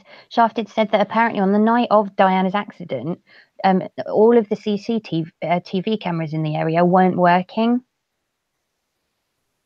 I mean, that's weird as well. And the fact, isn't that dodgy? Yeah, it happened as well. That all seems a little bit too convenient if there was foul play involved. I think there's a good case to say. Well, that's what to do with it. Yeah, I do as well. I wouldn't rule it out. I'm thinking of Prince Philip. I don't think the Queen will be answering like this. Yeah, I think so as well. What are your thoughts then on Charles taking over as king? Because if he chooses not to, we'll get William, obviously, won't we? So it'll be King William. Lots of people are saying that he won't accept it, but the reality is he wants it. Do you reckon? Yeah, but he's going to be a fairly unpopular king. Yeah, I don't think he's going to be that popular. Right, William would be much more popular. Harry would be even more popular than that. Yeah, but Harry's the sort of person that won't want it at all. Yeah, I don't think he really wants it. I'm going to look up, because Prince Charles must be getting on a bit now. Let's have a look. Yeah, he's like 69 already. The Queen is like 90 odd, isn't she? At 92. Well, I think we keep. I think we're going to keep the Queen for another 10 years at least. Do you reckon she's going to make old bones? Even older bones, even? Well, the women in the royal family have got a reputation for living long lives. Now, the Queen Mother with 201. Yeah. And I don't think there's anything stopping the Queen living even longer than that. Yeah. No, I don't think so either.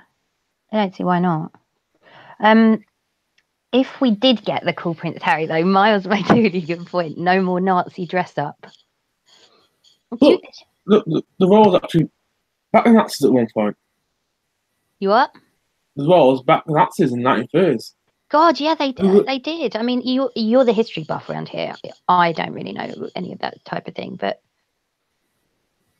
yeah, they literally praised Hitler. Now the guy that advocated, is it Edward or George?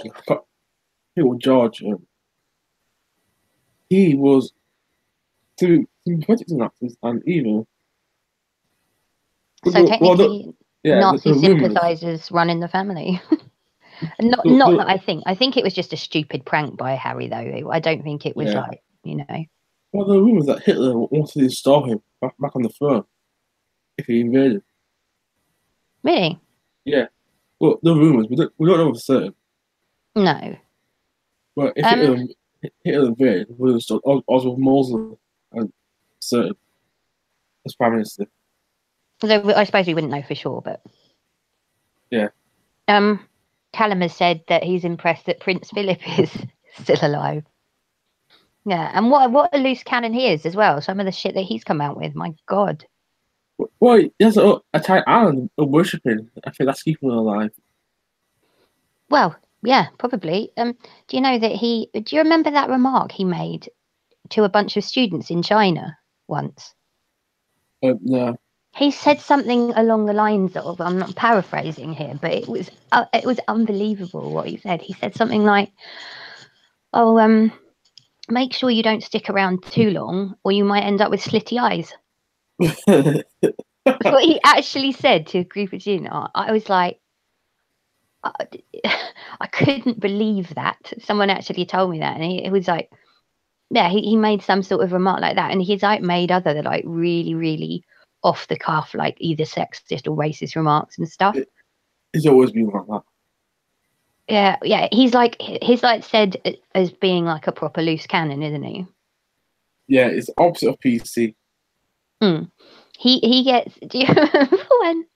Do you remember when the Obamas came for and they had a royal visit, and it was up at Windsor, like near my parents, and so they all had like obviously a train of like dark cars and chauffeurs and stuff, and Prince Philip wouldn't let them basically be shuttled there. He wanted to drive despite the fact he's almost blind, so he gets in a Range Rover, puts Obama in the front, makes the Queen get in the back with Michelle, and decided to drive himself to the castle. It's hysterical. It was like the Queen clambering into the back of a Range Rover because he didn't want to want to use his chauffeurs and stuff. It's historical. He must be quite. I feel sorry for the Queen a little bit. He must be like a proper pain at times. Oh, it probably is. He is amusing, I have to admit, but some of the stuff he says is outrageous. He swore at a photographer, did he? I don't remember that, but I wouldn't be. Yeah, he did. I know that about that. He did. Asim, are you still here? Yep. Are you just muted? Oh yeah, I just muted myself. Okay. When was that? I'm gonna look up this story. I'm gonna look up Prince Philip gaffes. Let's have a look. Oh no, there's a huge one on the Telegraph. It's like 46 of them. Ridiculous. Really? Yeah. Yeah, Prince. What other shit has he done? Yeah, Prince Philip quotes, and it's on the Telegraph. 48 of Prince Philip's greatest gaffes and funny moments, and there's another one on the Mirror as well. Oh yeah, I see it. Gonna have a quick look. I'm gonna read a couple out that look good. Yeah.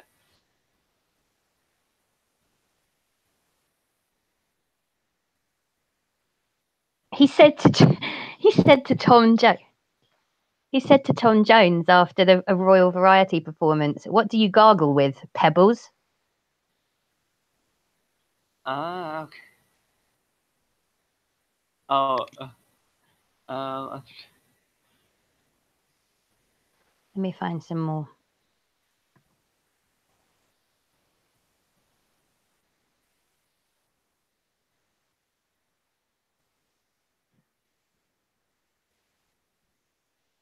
oh, here's another one. To deaf children by a steel band in 2000, he said, "Deaf, if you're near there, no wonder you're deaf." What? He goes,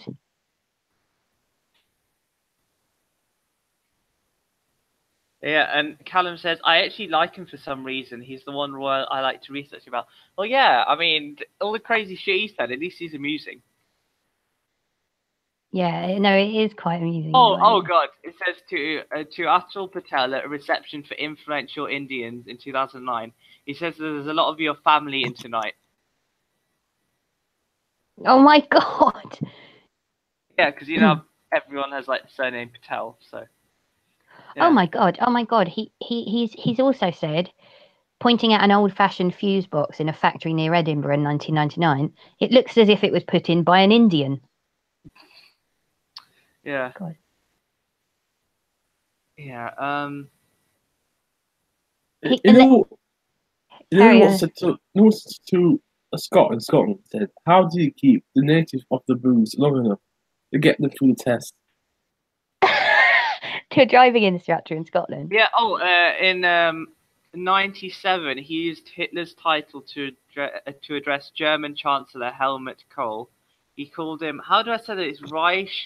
Is that how you say it? Yeah, that's the one. But yeah. Well, Prince Philip is literally a German. Yeah.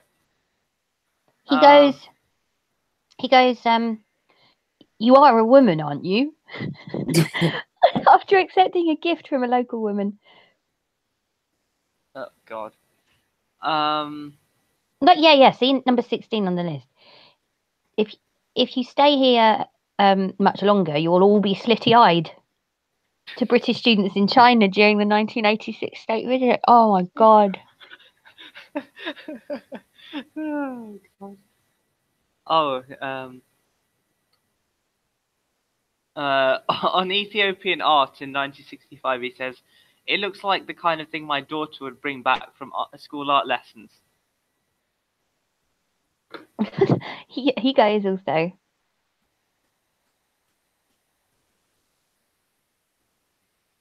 You managed not to get eaten then, yeah, suggesting to a student in '98 who had been trekking in Papua New Guinea that tribes there were still cannibals. Yeah. Oh, going off the royal stuff, Shattered says, by the way, breaking news, George Bush Sr. has been rushed to hospital. Oh, God. Yeah. He's the one that started off all the Mujahideen, all the Taliban nonsense. Yeah. That actually was. I read that there's an allegation against him. Apparently he's a paedophile. What? Where? What do you think? Do you think he'll die, or because who was it? Who died? Was it his wife who died? Is it his wife? Yeah. Okay. More Brexit defeats for number 10 in the Lords amid reports of a cabinet split. Okay. Just ignore it. Wait for your enemies to just collapse. No, don't interrupt your enemies when they make a mistake. No, the government's going to collapse. Let them do it. That's true. Well, I feel like that often people focus a lot, for example, on splits in the Labour Party, but they I mean, I know it's become more apparent now, obviously, in the Conservatives, but I feel like a lot of their stuff is let to go on behind the scenes, and people don't focus on how split the Conservative Party actually are. You know what I mean? It's not one-sided. It's not a just Labour that has massive fallouts in a big sort of split. Yeah.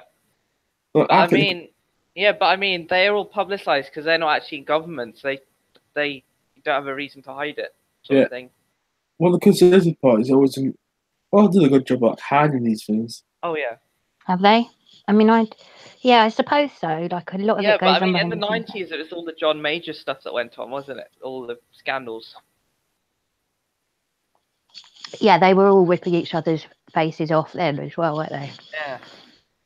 Do you remember that run of? Well, you probably don't because you're both too young, but you'll probably know it by history anyway. But they had that run of like really useless leaders. They had like William Hay.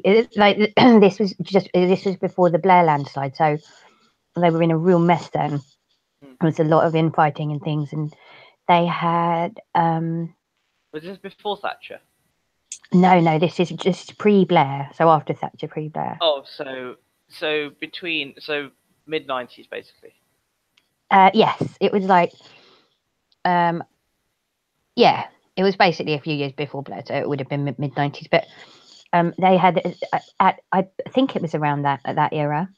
It must have been, or I wouldn't remember it. But they had this run of like really useless leaders. So they had like William Hague, they had that Michael Howard or something for a while, I think, and Ian Duncan Smith. Like they just had this run of Wasn't that after Blair? Was it after? No, Howard. Yeah. Howard was after Blair, I think. Ian Duncan Smith was as well. Yeah. Was he after? Are you sure? Yeah, no, it was Cameron who became the leader in 2005. That was between 97 and 2005. 97. Yeah, I thought it was Cameron. Yeah, Howard was Conservative leader in the 2001 election. I don't actually remember. Let's look it up. I'm going to have a look at the run of leaders. I can't remember the order that they came in, but I do remember like that all of those were just a disaster for them. And yeah. Conservative Party leaders. I think the Conservative Party hasn't really changed from that period. Yeah. I think it's pretty much the same. Oh, and some more good quotes from Philip. To a children's band in Australia in 2002. You were playing your instruments, or do you have tape recorders under your seats? Oh my god. Oh gosh. Right, Margaret Thatcher. So post Thatcher, it was John Major, and then John Major, and then William Hague, Ian Duncan Smith, Michael Howard. See, so he was pre-Blair. It was 2001. Yeah, so this was 95, and then 97. So that was during Blair. So when Blair was leader of the thing, William Hague was leader of the Conservatives, and then he obviously either resigned or whatever, and then Ian Duncan Smith took over in 2001, and then it was Michael Howard. Why would they pick Michael bloody Howard? And then it was Cameron. So basically, there's like those run of leaders that were really not very successful. And and another one was to Andrew Adams, who was 13 in 1998. You could do with losing a little bit of weight. Oh my God. Yeah, I know. And he said to black politician Lord Taylor of Warwick in 1999, he says, "And what exotic part of the world do you come from?" Oh my God. Yeah, and he said at a Scottish fish farm, "Oh, you're the people ruining the rivers." He's just so uncouth and stuff. Yeah. Didn't he call someone, like when that parking guy didn't recognise him, he's like, "Oh, you're a bloody fool," or something? Like, what a bloody idiot or something. Yeah. Have you heard of the island that worships Prince Philip? No. Oh my God, no. There's an island that worships him. Like, where is it? In the Pacific. Yeah. And another one, on students from Brunei in 1998, he said, "I don't know how they're going to integrate in places like Glasgow and Sheffield." Oh my God. Do you think, Angels, do you think Philip would be a Brexiter? Oh, probably. I would imagine so. Because I just think as well, he's like telling me about the relative who says stuff like Philip does, but even worse. Yeah, but like even worse. Like, I mean, honestly, I told you I'm going to try and like record him next time I see him. You will not believe him, like the stuff he comes out with. It's just unbelievable. Like, it's you literally would imagine he was like an actor from a sketch show. Do you know what I mean? So like racist comedy sort of thing. Yeah, like a racist sort of, you know how some people paint like certain Brexiters, like I said, to be like that, and all like and like sort of reading the Express and like, you know, and sort of probably joining UKIP and stuff. He basically is that. He's even got the country accent, and like he doesn't live in a place that has like any immigration at all. You can imagine like the pub going working class racist type.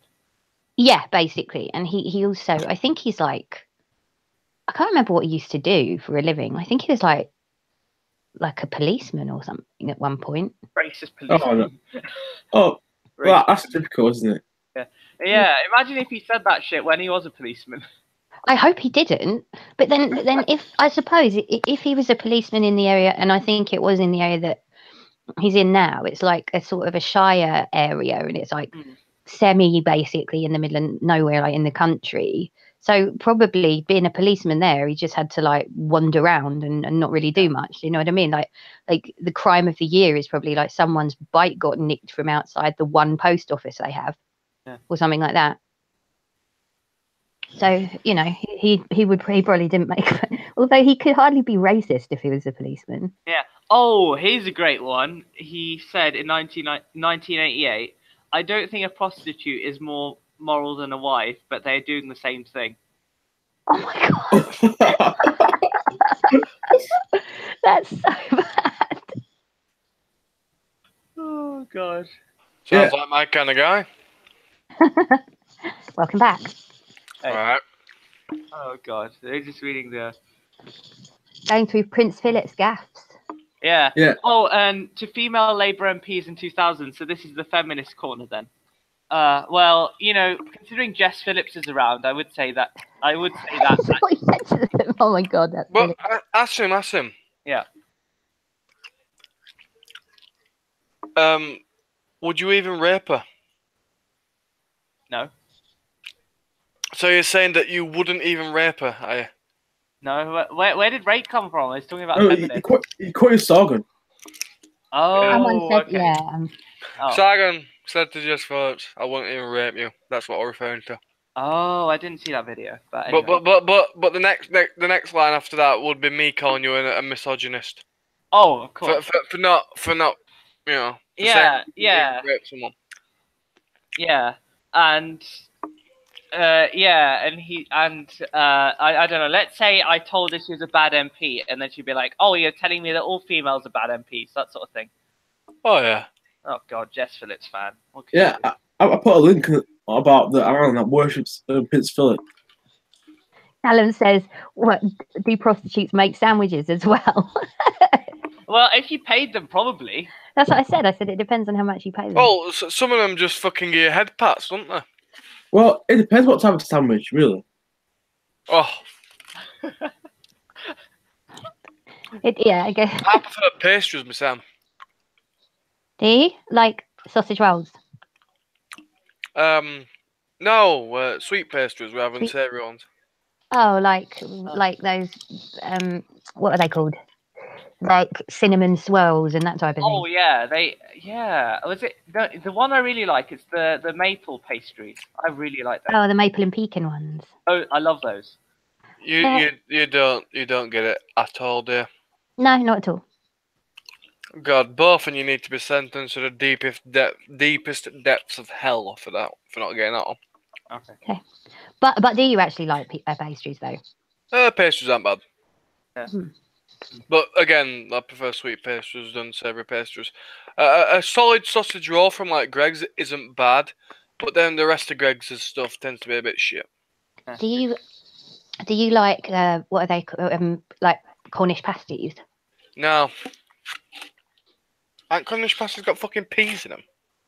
Like they've got everything in them. They're meant to be I like. don't like fucking peas. Really? Mm.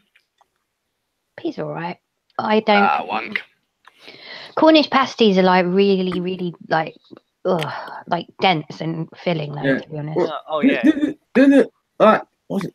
Didn't it trademark it? Like, see, you can't call Cornish pasty Yeah, Cornish pasty.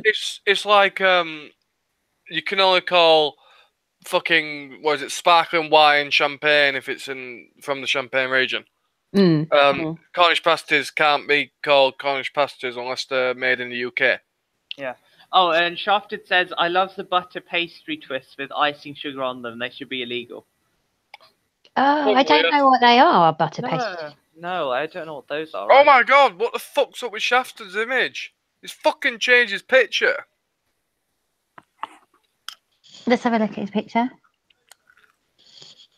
Has he changed it? I didn't really notice. It only comes up small anyway. Oh, I know what my boy Shafted looks like, and it's not that. Yeah, go to channel. Yeah, he's changed to some sort of diamond circle. I don't know. That's not like an Illuminati confirmed symbol, is I didn't know this. No, it's not a triangle. Apparently Shafted streams gaming. He's been playing Breath of Wild. Oh, which platform? Switch or Wii U? Or maybe he just emulates it on the PC or something. I don't know. So depressing that I only had enough for like one small spritzer, and that's it. I'm out now. God damn it. Yeah, I'm just reading some more of these. Oh, to an attractive blonde well-wisher during a Diamond Jubilee visit with the Queen to Bromley, South London, he said, I would be arrested if I unzipped that dress. Oh my God. Was the Queen there as well? You probably said it. With the Queen, yes. With the Queen, it says there. Oh my God. What a ladder. Bloody hell. Oh yeah, and he says to a Filipino nurse as he unveiled a new cardiac centre at Luton and Dunstable University Hospital in February, the Philippines must be half empty, you're all here running the NHS. He's not wrong. Let's have a look at his other gaffes. When a man opens a car door for his wife, it's either a new car or a new wife. What a boy. Oh dear. Yeah. Oh, to a group of women at a community centre in Chadwell Heath, East London, who do you sponge off? Oh my God. Who did said that to a bunch of uni students? Probably. I don't blame him. He's right. Yeah.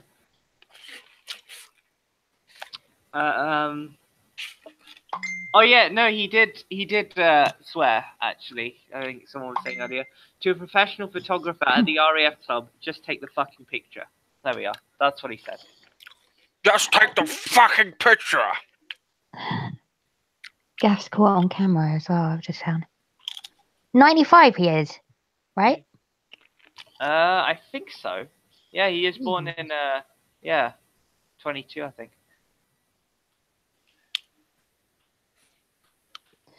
95 gaffs in 95 years, it says here. 96 now, actually. 10th of June, 1921. Oh, wow. Well, he does look a bit like a zombie, to be fair. I think Philip Hammond looks a bit like that. A bit like No, zombie. no. Philip Hammond is the Undertaker, Angels. Yeah, he is. He is. Shafted says Wii U. Okay, fair enough. Yeah, I said that age ago. Do you not notice that?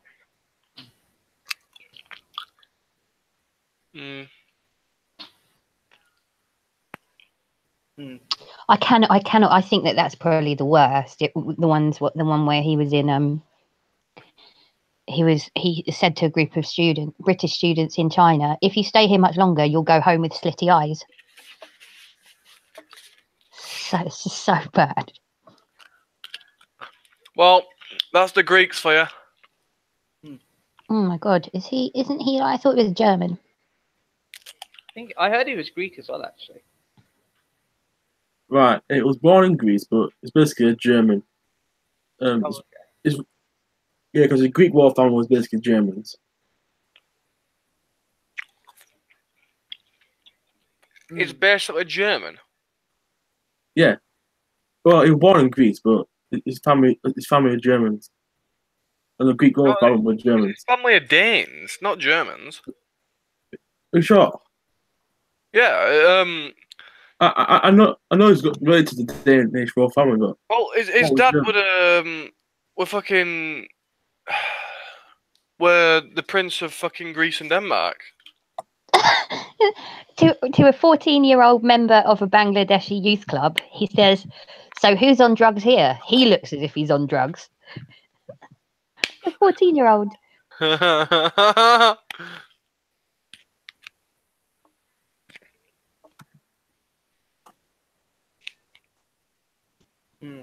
Yeah, I mean, I like that sort of person. He just speaks his mind, doesn't he? He's a bit like Trump, to be fair.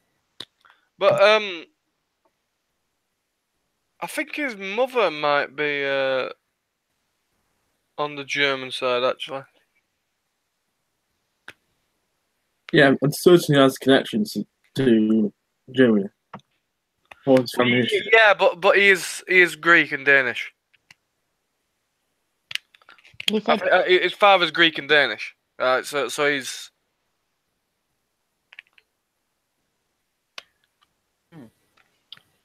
Prince Philip declined the offer of some fresh fish from Rick Stein's Seafood Deli in 2000, saying, "No, I'd probably end up spitting it out over everybody."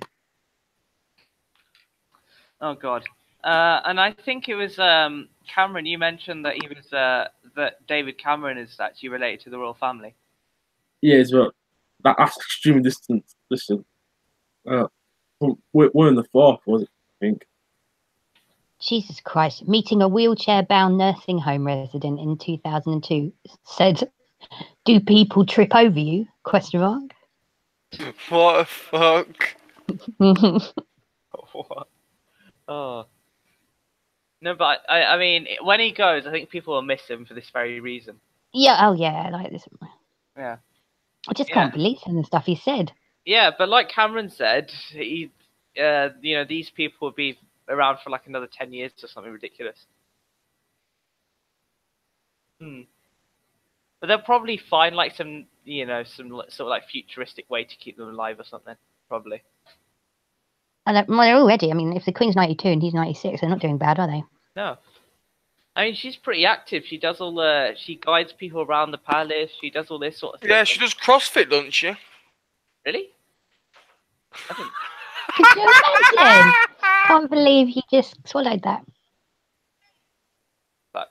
I'm tired. I can't. Oh, fuck. I'm stupid and I'm tired today, so I can't. It's alright, mate. Fucking, I'm just pissing around with. I Don't wouldn't take be it to fucking surprised. heart. I would not be surprised though. But now she don't do CrossFit at fucking 92. Of his daughter, his own daughter, Princess Anne, he goes, if it doesn't fart or eat hay, she isn't interested. So she only likes horses, basically. Is she the one that people say looks like a bit like a horse? Don't know. Let's have a look.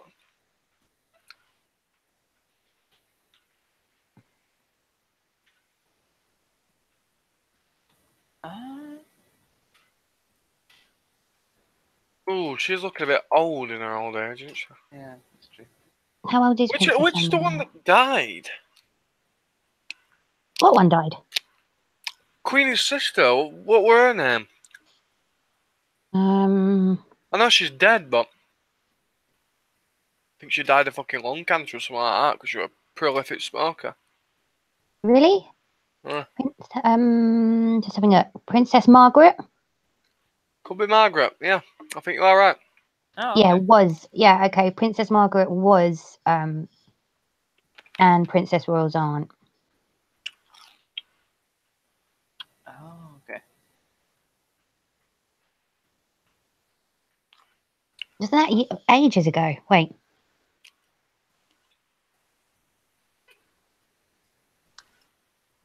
Yeah, she died in 2002.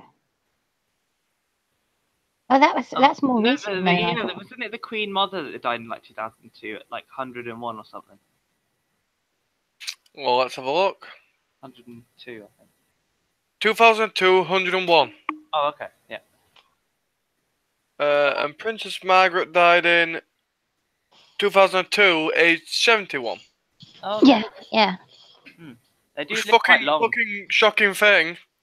Hmm? Margaret died before the Queen Mother. Yeah. And let me look at.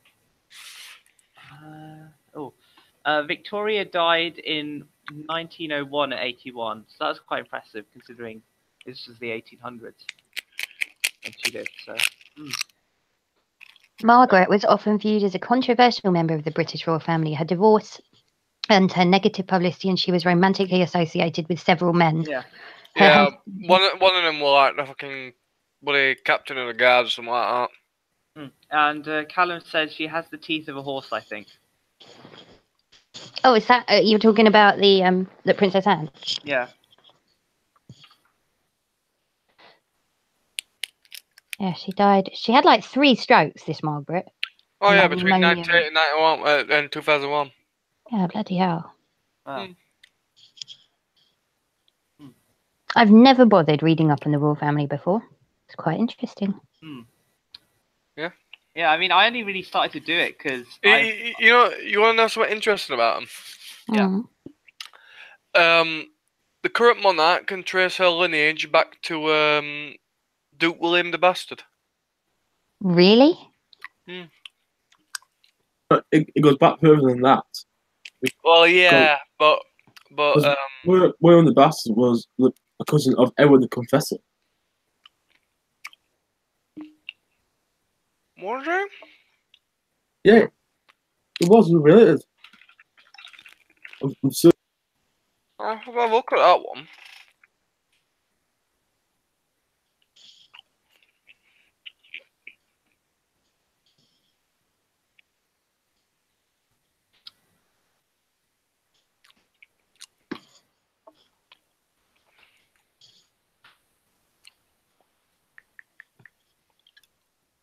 family history.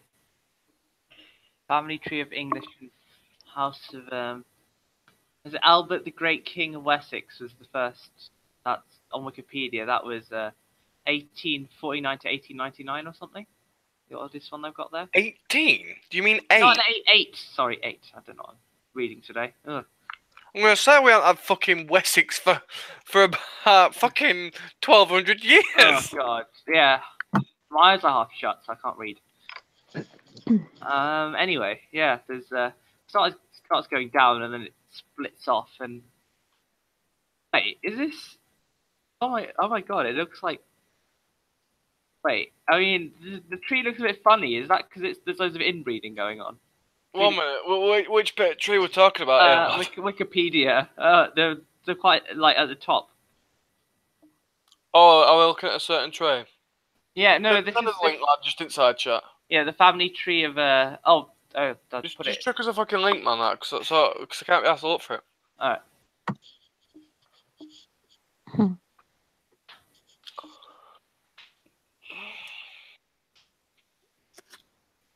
You chucked it in. Which side chat? Oh, you've chucked it in that one, have you? Right. Yeah. Right. Looks a bit funny on which bit of tree? Like at the top, sort of thing. Like, yeah, you'll see it at the top. So At the very top, or yeah, well, you start scrolling down and you'll see it. It looks a bit funny. what? Let's say 5th generation down. 1, 2, 3, 4, 5. It starts getting funny around the 5th generation. Yeah. Right. I think those dotted lines are marriage lines. Doesn't say. Yeah, I think those are marriage lines, mate. Okay. It's just The dotted lines are marriage lines. So basically, what it's saying there is, right. So you've got the House of Wessex, and it goes down what 4 generations to Edgar, right? Then under Edgar, you've got his son Edward the Martyr and Ethelred the Unready. Oh, by the way, Ethelred the Unready was a dogshit king. You can tell by his name, right? But yeah, next to him, you've got him marrying Emma of Normandy, right? And then their son is Edward the Confessor, right? So Edward the Confessor is both of the House Wessex and of the Danish house. I can't pronounce it, but it's Suan Fortbeard's fucking house, right? So he is of both those houses, and he marries another person of the House of Essex, who seems to be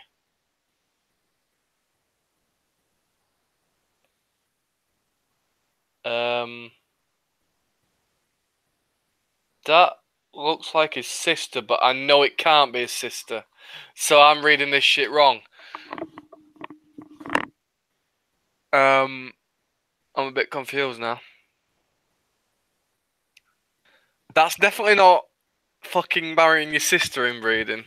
It could be marrying your cousin inbreeding. yeah, but that's what they did, wasn't it? Back then, You didn't. No, you didn't marry your sister. You might have married your cousin, but you didn't marry your sister.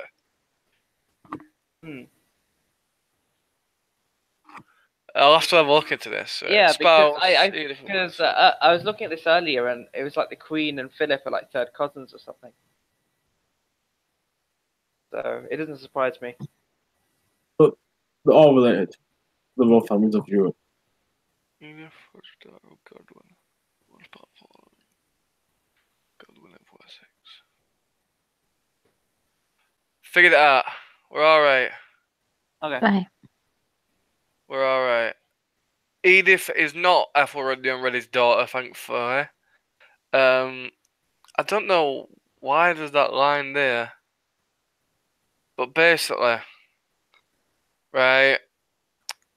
The reason that got Edith's in there is because Edith is the sister to Harold Godwinson. So that's how Harold Godwinson tried to claim the throne, because his sister was the previous queen. Yeah. Right. And what are you trying to? What are you trying to say something there, Cam? Yeah. But basically, the Whitman got basically voted for Howard Godwinson as well. You mean the Council of Nobles? Yeah. Yeah. Yeah. If you can. Right. So Yeah, I don't- I'm not gonna try to say the Whittam or whatever it is, right? But yeah, I know exactly what you mean. It's the fucking basically all nobles of England would come together and elect someone. Callum's asked if you could share it on the screen. It's in the side chat. Ah. Your boy New Left Voice chucked it in the side chat. Oh, got it. Arthur of Mercia was not our first monarch. He was the first petty king of England, I believe. But I think he is, as in like the Mercian family, started to lose power in the late 1700s, and then from that point on, the dominant house in England was the Wessex family. What over the control England? Was this Kingdom of Mercia with a bunch of basically clan states? Was it really United Kingdom of England? Oh, Yeah, he only because there's two areas in the camp. There's the Pentarchy and the Heptarchy, is it? Yeah. Yeah. So I think the earlier one is is it the Heptarchy, the first one, or is it the Pentarchy, the first one? But anyway, either one, right? Basically, there's numerous petty kings within England. So there's East Anglia, there's Wessex, there's Northumbria, Mercia. Can't think of any others, but there is some. But basically, before we got a king of England, we had multiple petty kings of England. And Arthur was one of the stronger ones, but his dynasty basically, but by the early to mid 1800s, fucking hell, 800s, the Mercian family had started to lose power, and the Wessex family had become the dominant one in England. Yeah, basically forced by the expansion of Danelaw. Yeah. So So yeah, that's when fucking the Vikings came over and took over Northumbria, innit? Yeah. And yeah. Although Wessex was starting to gain power even before then. But yeah, our first, well, the fucking first king of England as such was Alfred the Great. Yeah. Because basically Alfred was the younger brother, I believe a lot of the time it says it is. Is it? I'm sure that it fucking depends on the source you look at. Is he the younger brother or is the son? But basically, Alfred Alfred was like the second in command at a battle against some Vikings at a place called I think it's Eddington. Oh, oh wait, is it Eddington or is it something else? Yeah, it's Eddington. Alright, so basically, oh, is it Eddington? Oh, for fuck's sake, I'm struggling with saying even on this. There's two battles, right? There's one where, well, there's more than two battles, but I'm not sure if Eddington's the final battle of the fucking Norse invasion, or if it's the one where the tide starts to turn. And I think it might actually be the last battle. So if it's the last battle, it's not the one where his brother dies and he takes command and then becomes king. I think it might actually be Reading. I'll have a look into this actually. And James Field in the side chat as well. Oh, it's the boy James Fielding. Yeah. I think.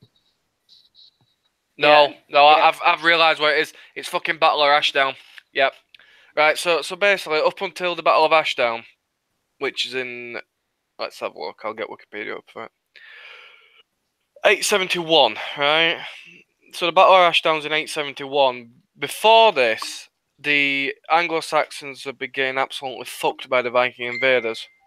The Viking invaders had taken out Northumbria and they'd taken out East Anglia and destroyed a lot of Mercia. Right? And so I think the Saxons lost a siege at Reading. Right? Yeah. So they were in retreat from that, and then they had then a few days later they had a battle at a place called Ashdown. Right? So the Danes, you know, they were like, "Oh, we've just won this battle." Right? At Reading. So, you know, we're just gonna catch them up and smash shit out of them. Well, what happened there is there were two armies. So there were one ran by Alfred the Great, who at this time was just prince, and the main army was led by Ethelred, who was his brother, his older brother. Now, Ethelred were quite a religious man, right? So when they were originally skirmishing in the battle, Ethelred decided not to skirmish. He wanted to give up the basically the high ground of the battlefield to the Danes so he could go and pray. Right? Mhm. Well, problem here was that he'd given up the high ground of the battle. But his brother Alfred the Great, decided not to give up the high ground, so he basically went against his brother's orders and went to fight the Danish army on the high ground of the battle, on the hill. So after fucking Ethelred's gone and prayed, right? He basically comes in at the end of the battle, right? And because Alfred's been performing this strong shield wall where it's pretty hard to penetrate, and it's a very it slows the battle down from a fucking slaughter to a slog, right? Ethelred comes in, hits the Vikings in the rear and the flank, and the Vikings basically shit themselves and run. But in this, Ethelred is killed, which leaves the well, he's got no heir, so it goes to his brother, which is Alfred. Oh, okay. So yeah, that's how we got his first king of England. So basically, after that, Alfred kicks all the Vikings out of England. He actually creates a standing army as well to fend off against any future Viking invasions. Oh, okay. But yeah, so he's crowned king, and then because he's basically the only petty kingdom that's standing, it allows him to take control of the areas where the Vikings are fleeing from. So East Anglia and Mercia. Oh wow. No, I didn't do this sort of thing. Well, no, For it's years. not It's- shit that you taught in fucking school. This stuff, Yeah, because it's a bit too far back in history to have it. yeah, it's actually quite interesting. But yeah. So that's how we got his first king. Cam, if I've said anything wrong, please correct me. But No. Say something about the battle at Eddington now. yeah, That's- Eddington's the very Yeah, last that's- battle of the invasion. Now I was confused between Yeah. Eddington, Ashdown, and Reading, right? But basically, Reading and Ashdown are two battles 4 days apart, right? Yeah. Those are like the fucking tide where up until then the Saxons are losing, but then after then the Saxons are winning. But yeah. Yeah, the battle at Eddington was basically it basically halted the invasion of Wessex. Yeah, it Yeah. was the last one. Yeah.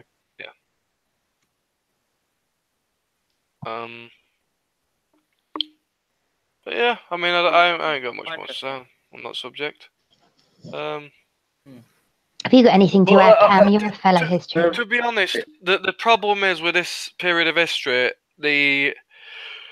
it's that old that any documents that are made are heavily biased towards the Christian side because Vikings, they did write, but not in the sense that you'd get a full account of things, Yeah. right? So they did have their own writing form, which is Norse runes, but they wouldn't go into it.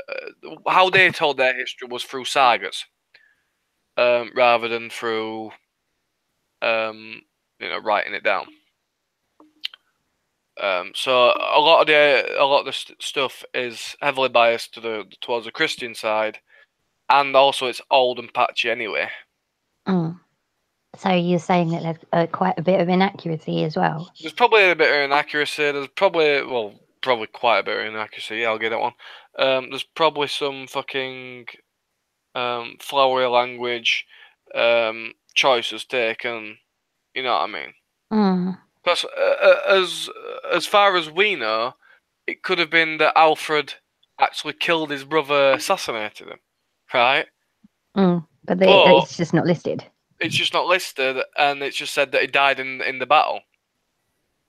Which he could have died in a battle. But what I'm saying is the accounts are that dubious, right? That things that are said to have happened may never have happened. And especially if they're biased towards the Christian sort of side, like you probably have some of the Christians themselves going around doing horrendous things, which would never even be written down. Yeah. Well, that's the whole history is written by the victor. Oh yeah. Well, yeah, that's true. Yeah. What Alfred basically did, like his successor Ethelstein to actually create England as we know it today. Yeah. And then didn't it go to the fucking Viking king after that? And or am I thinking a bit? Oh no, shit! I'm thinking a bit too far ahead here, aren't I? Yeah, it's about the Viking king we had was before Edward the Confessor. yeah, saw it before that. It was the one before him. Let's have a look. Let's find it. Edward the Confessor and his predecessor was Harthacnut. Yeah. Well, actually, it was Harthacnut was the fucking son that failed to retain his father's possession. Yeah, Canute the Great. That was our Viking king. Okay. Why? And also, not so much the history side, but like, why do people think that Vikings wore horned helmets when they actually didn't? Well, Victorians. Yeah, a lot of these inaccuracies come from fucking Victorians. Them bastards. When their parents married. Like they had a fucking idea that basically the Romans knew about military strategy and the Victorians know about military strategy, but between the Romans and the mid-medieval period, so from like 1200 onwards, right? The commanders then had no idea of military strategy. They'd just run at each other and fucking fight it out, and whoever had most men remaining at end won. So that's it's fucking a lot of like modern inaccuracies. Do I say modern? I don't know. A lot of inaccuracies that are perpetuated still today come from the fucking Victorians. Oh wow. Yeah. Oh wow. I actually have a horned helmet. Okay. A Viking helmet, even though it's apparently not. It's yeah, apparently it's not a Viking. Viking. To be honest, that's a funny thing. Well, funny, maybe interesting thing, right? Is that the armor worn by people within this period? So say in the war we're just talking about, the Great Heathen Invasion, right? Was very similar on both sides. So and also the military tactics were very similar. Because basically the bog standard military tactic was the shield wall tactic. So you just fucking stick your shields in front of you and above your heads, so you can't get fucked by arrow fire. And then when it comes into melee, you're basically just trying to hook people's shields away and like fucking get at them with your axe or your sword or your spear. Right? So that's basically what a shield wall is. But so like both the Vikings and the Anglo-Saxons had shield walls, because I don't know if you'll know this, but the Anglo-Saxons were technically Vikings themselves, but they were Vikings that had come to Britain about 500 years before the next wave of Vikings had come. But yeah, so basically, they used very similar fighting methods. They had very similar like clothes that they wore and very similar types of armor, and weaponry as such. There wasn't really that much different. Like you could look at a number of people on the battlefield, and the only thing that might be different is the flags that they carried. Yeah, whereas the rest of the armor's the same. Whereas, yeah, they pretty much look like it'd be like the same fucking sets of guys fighting each other. Yeah, but even the language was very similar as well. Well, yeah, it was similar because Anglo-Saxon German, Anglo-Saxon English was very much German. That's where we get the most of the German contingent for our modern language from. And the Viking religion was almost identical. To Oh the yeah. That's The Norse. first. Yeah. Yep. This is great for me since I'm such a history retard. Oh, that's really fascinating. The main difference between the Anglo-Saxons and the Vikings was that the Anglo-Saxons had converted to Christianity, where the Vikings were still using their old Germanic religion. Which was what? Norse paganism. Oh, right. But Norse paganism is like a subset of Germanic paganism. Right. Basically, as different groups spread out, they got slightly different ideas of pagan of their like It's kind of like the Roman pantheons compared to the Greek pantheons. They're basically the same gods, just with different names. Right, I see what you mean. Fascinating. Quite, indubitably. Yes. Oh, yeah. I will be back in a second. Yeah. Oh wow, I haven't done this sort of history until when I was last like in year 7. That's the sort of last time I did this sort of thing. Well, do you want to know what else then? Soon as you've got me and Cam here. Sure, yeah. I don't know. Well, no, no, I'm just saying. If specific, you want me to talk to you about? I don't know. Like War of the Roses, I find quite interesting. All right, okay. War Roses. Do you want to start, Cam? Or... Why to start with this? Yeah, it was basically it was like a civil war, but it wasn't. It was a war for the throne of England, basically, between the Yorkist Paganates and the Lancastrian Paganates.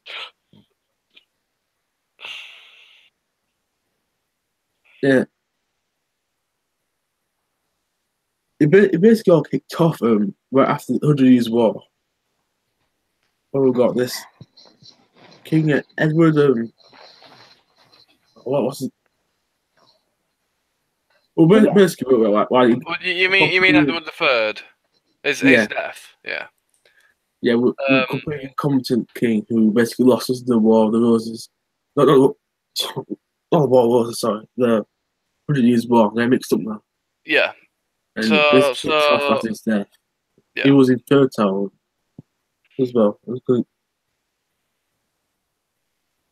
Okay, guys, Champty has agreed in Bullet Chat to do the Sunday stream. So Champty's on for Sunday stream, is it? Okay. Brilliant. That's good. Is that done then? Yeah. Oh, that's cool.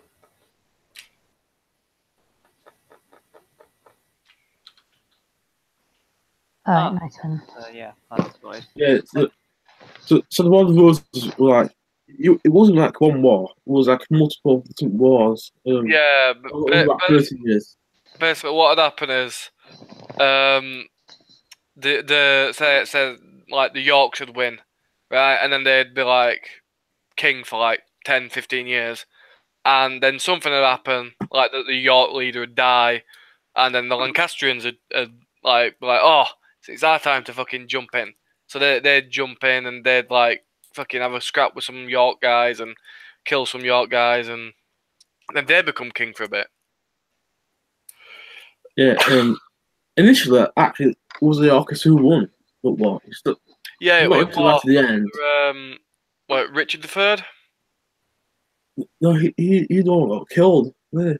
Yeah, but I thought Richard III were the one that won, and then he lost at the Battle of Bosworth to Henry VII. Yeah, that was him. Yeah, okay.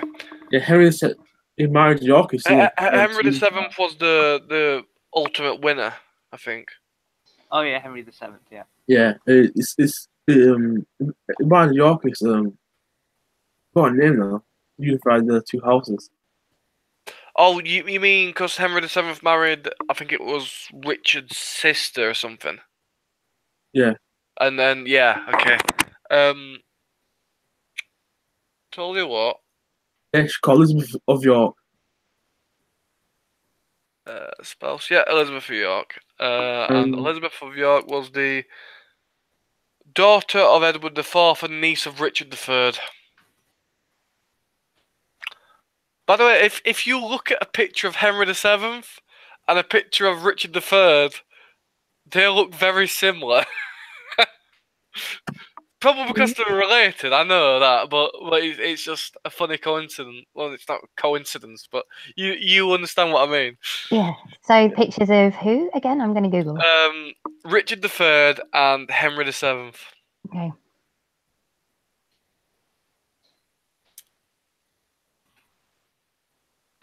By the way, if you've heard of Richard III, it's probably due to the Shakespeare play that absolutely fucking slates the poor bastard.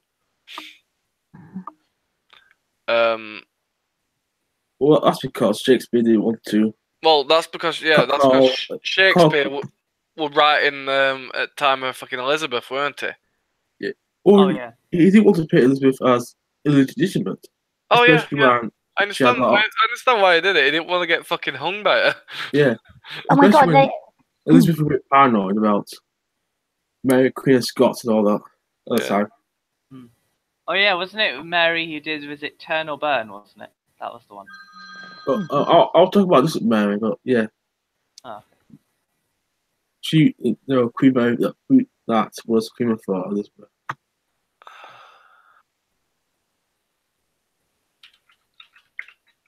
Yeah. Well, Callum says they should make a historically accurate Game of Thrones show. Well, Game of Thrones is basically War of the Roses for like dragons.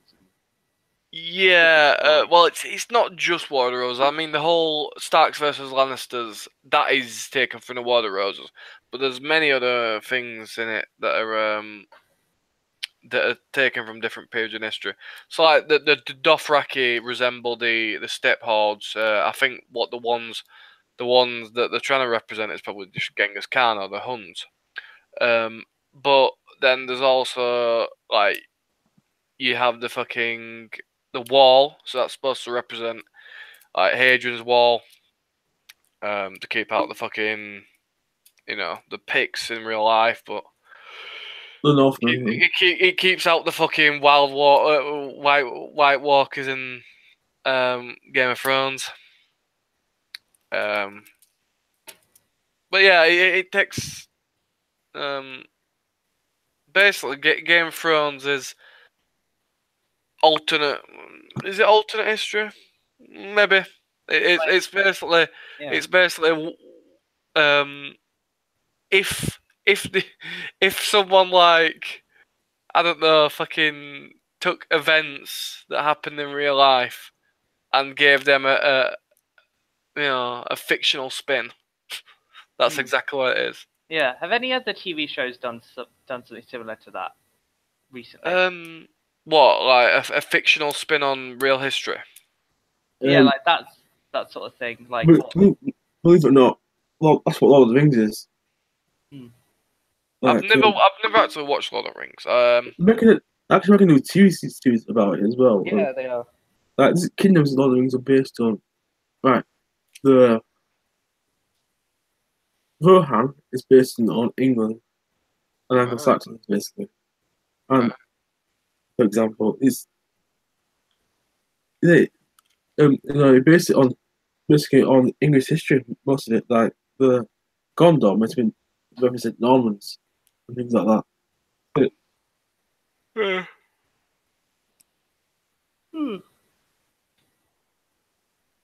Oh, good to see. And believe it or not, I think Dear. some people made comparisons between the hobbits and the share to the Irish, but I'm not. I'll say it more on that one. Yeah. So I've never watched that.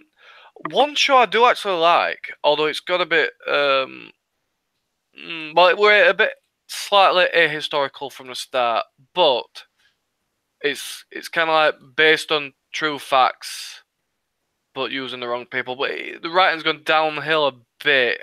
But most series is have shit fucking writing the further on they go. Oh, that's Vikings. It's on Amazon Prime if you've got that. Yeah, I think I've seen a few clips of that on YouTube actually. Yeah, that is it's pretty good actually. The early series, I'd say the first 3 series are really good, and then the seasons after that are a bit more mediocre. But it's still good. I still do tend to watch it. That's pretty good. Basically, it follows like the most famous Viking called Ragnar Lothbrok, and it just follows like basically his life, and then it follows his sons as well. But yeah, some of the events in it are like slightly ahistorical in that they happened, but they did not. They weren't by Ragnar because a lot of them basically happened too far apart for it to be like within one man's lifetime, if you know what I mean. So like early on in the like early on in the show, they have the attack on Lindisfarne, which is like the first instance of Viking invasion in Western Europe. Basically, Lindisfarne's like a monastery, and some Vikings attacked it in like 797, right? So they have that in, but then later on in the show, in season 3, they have the sack of Paris, which is in like 850. So unless Ragnar lived to be 80, then he certainly wasn't at both Lindisfarne and Paris. If you get what I mean. Yeah. But no, Vikings is a good solid show. It's no, I've seen some scenes of it, and some of the stuff is brutal. Oh yeah, it's absolutely brutal. Oh god. No, I remember the one where they cut the woman's ear off. You probably remember that one. Woman's ear off. Oh Jesus, you mean the that's the fucking I think if it's who I think it is, that's the fucking King of Wessex's fucking lover. Yeah. But yeah, oh god. That's yeah, watch it. I recommend it. It's pretty good. Richard III and Henry VII are basically the same person. Yeah, that's what I said earlier. Yeah. They That's are weird. brothers from another mother. They are. It's not weird as such because they're cousins. Yeah, but you and Swiss are brothers from another mother, and you're not related. Yeah, but it's not weird as such, Angels, because they're cousins. But yeah, I know what you mean. I looked at him like, 1 minute, I've just seen him. Yeah. It's the hair as well, doesn't help. No.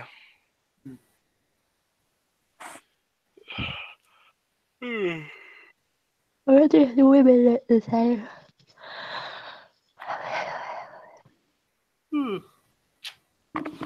Oh. Yeah, it's quite interesting. But yeah, I mean, they do have those sorts of they have some. I can't remember what it's called, but they do have some like smaller historical shows here and there, so they're quite good usually. But yeah, I mean it's getting late, so I'll probably wrap it up now. I think. All right, lad. Okay. You do you. All right. So guys, I mean, thanks for joining me, and my next stream is going to be on Wednesday, probably Wednesday evening, and yeah, don't forget to like and subscribe, and thanks everyone. Okie dokie. All right. Thanks for having us. Can we plug? No problem. Yeah, and thanks to the history lessons as well. Yeah. They're gonna plug Angels. Oh, right. Okay, so also remember to subscribe to my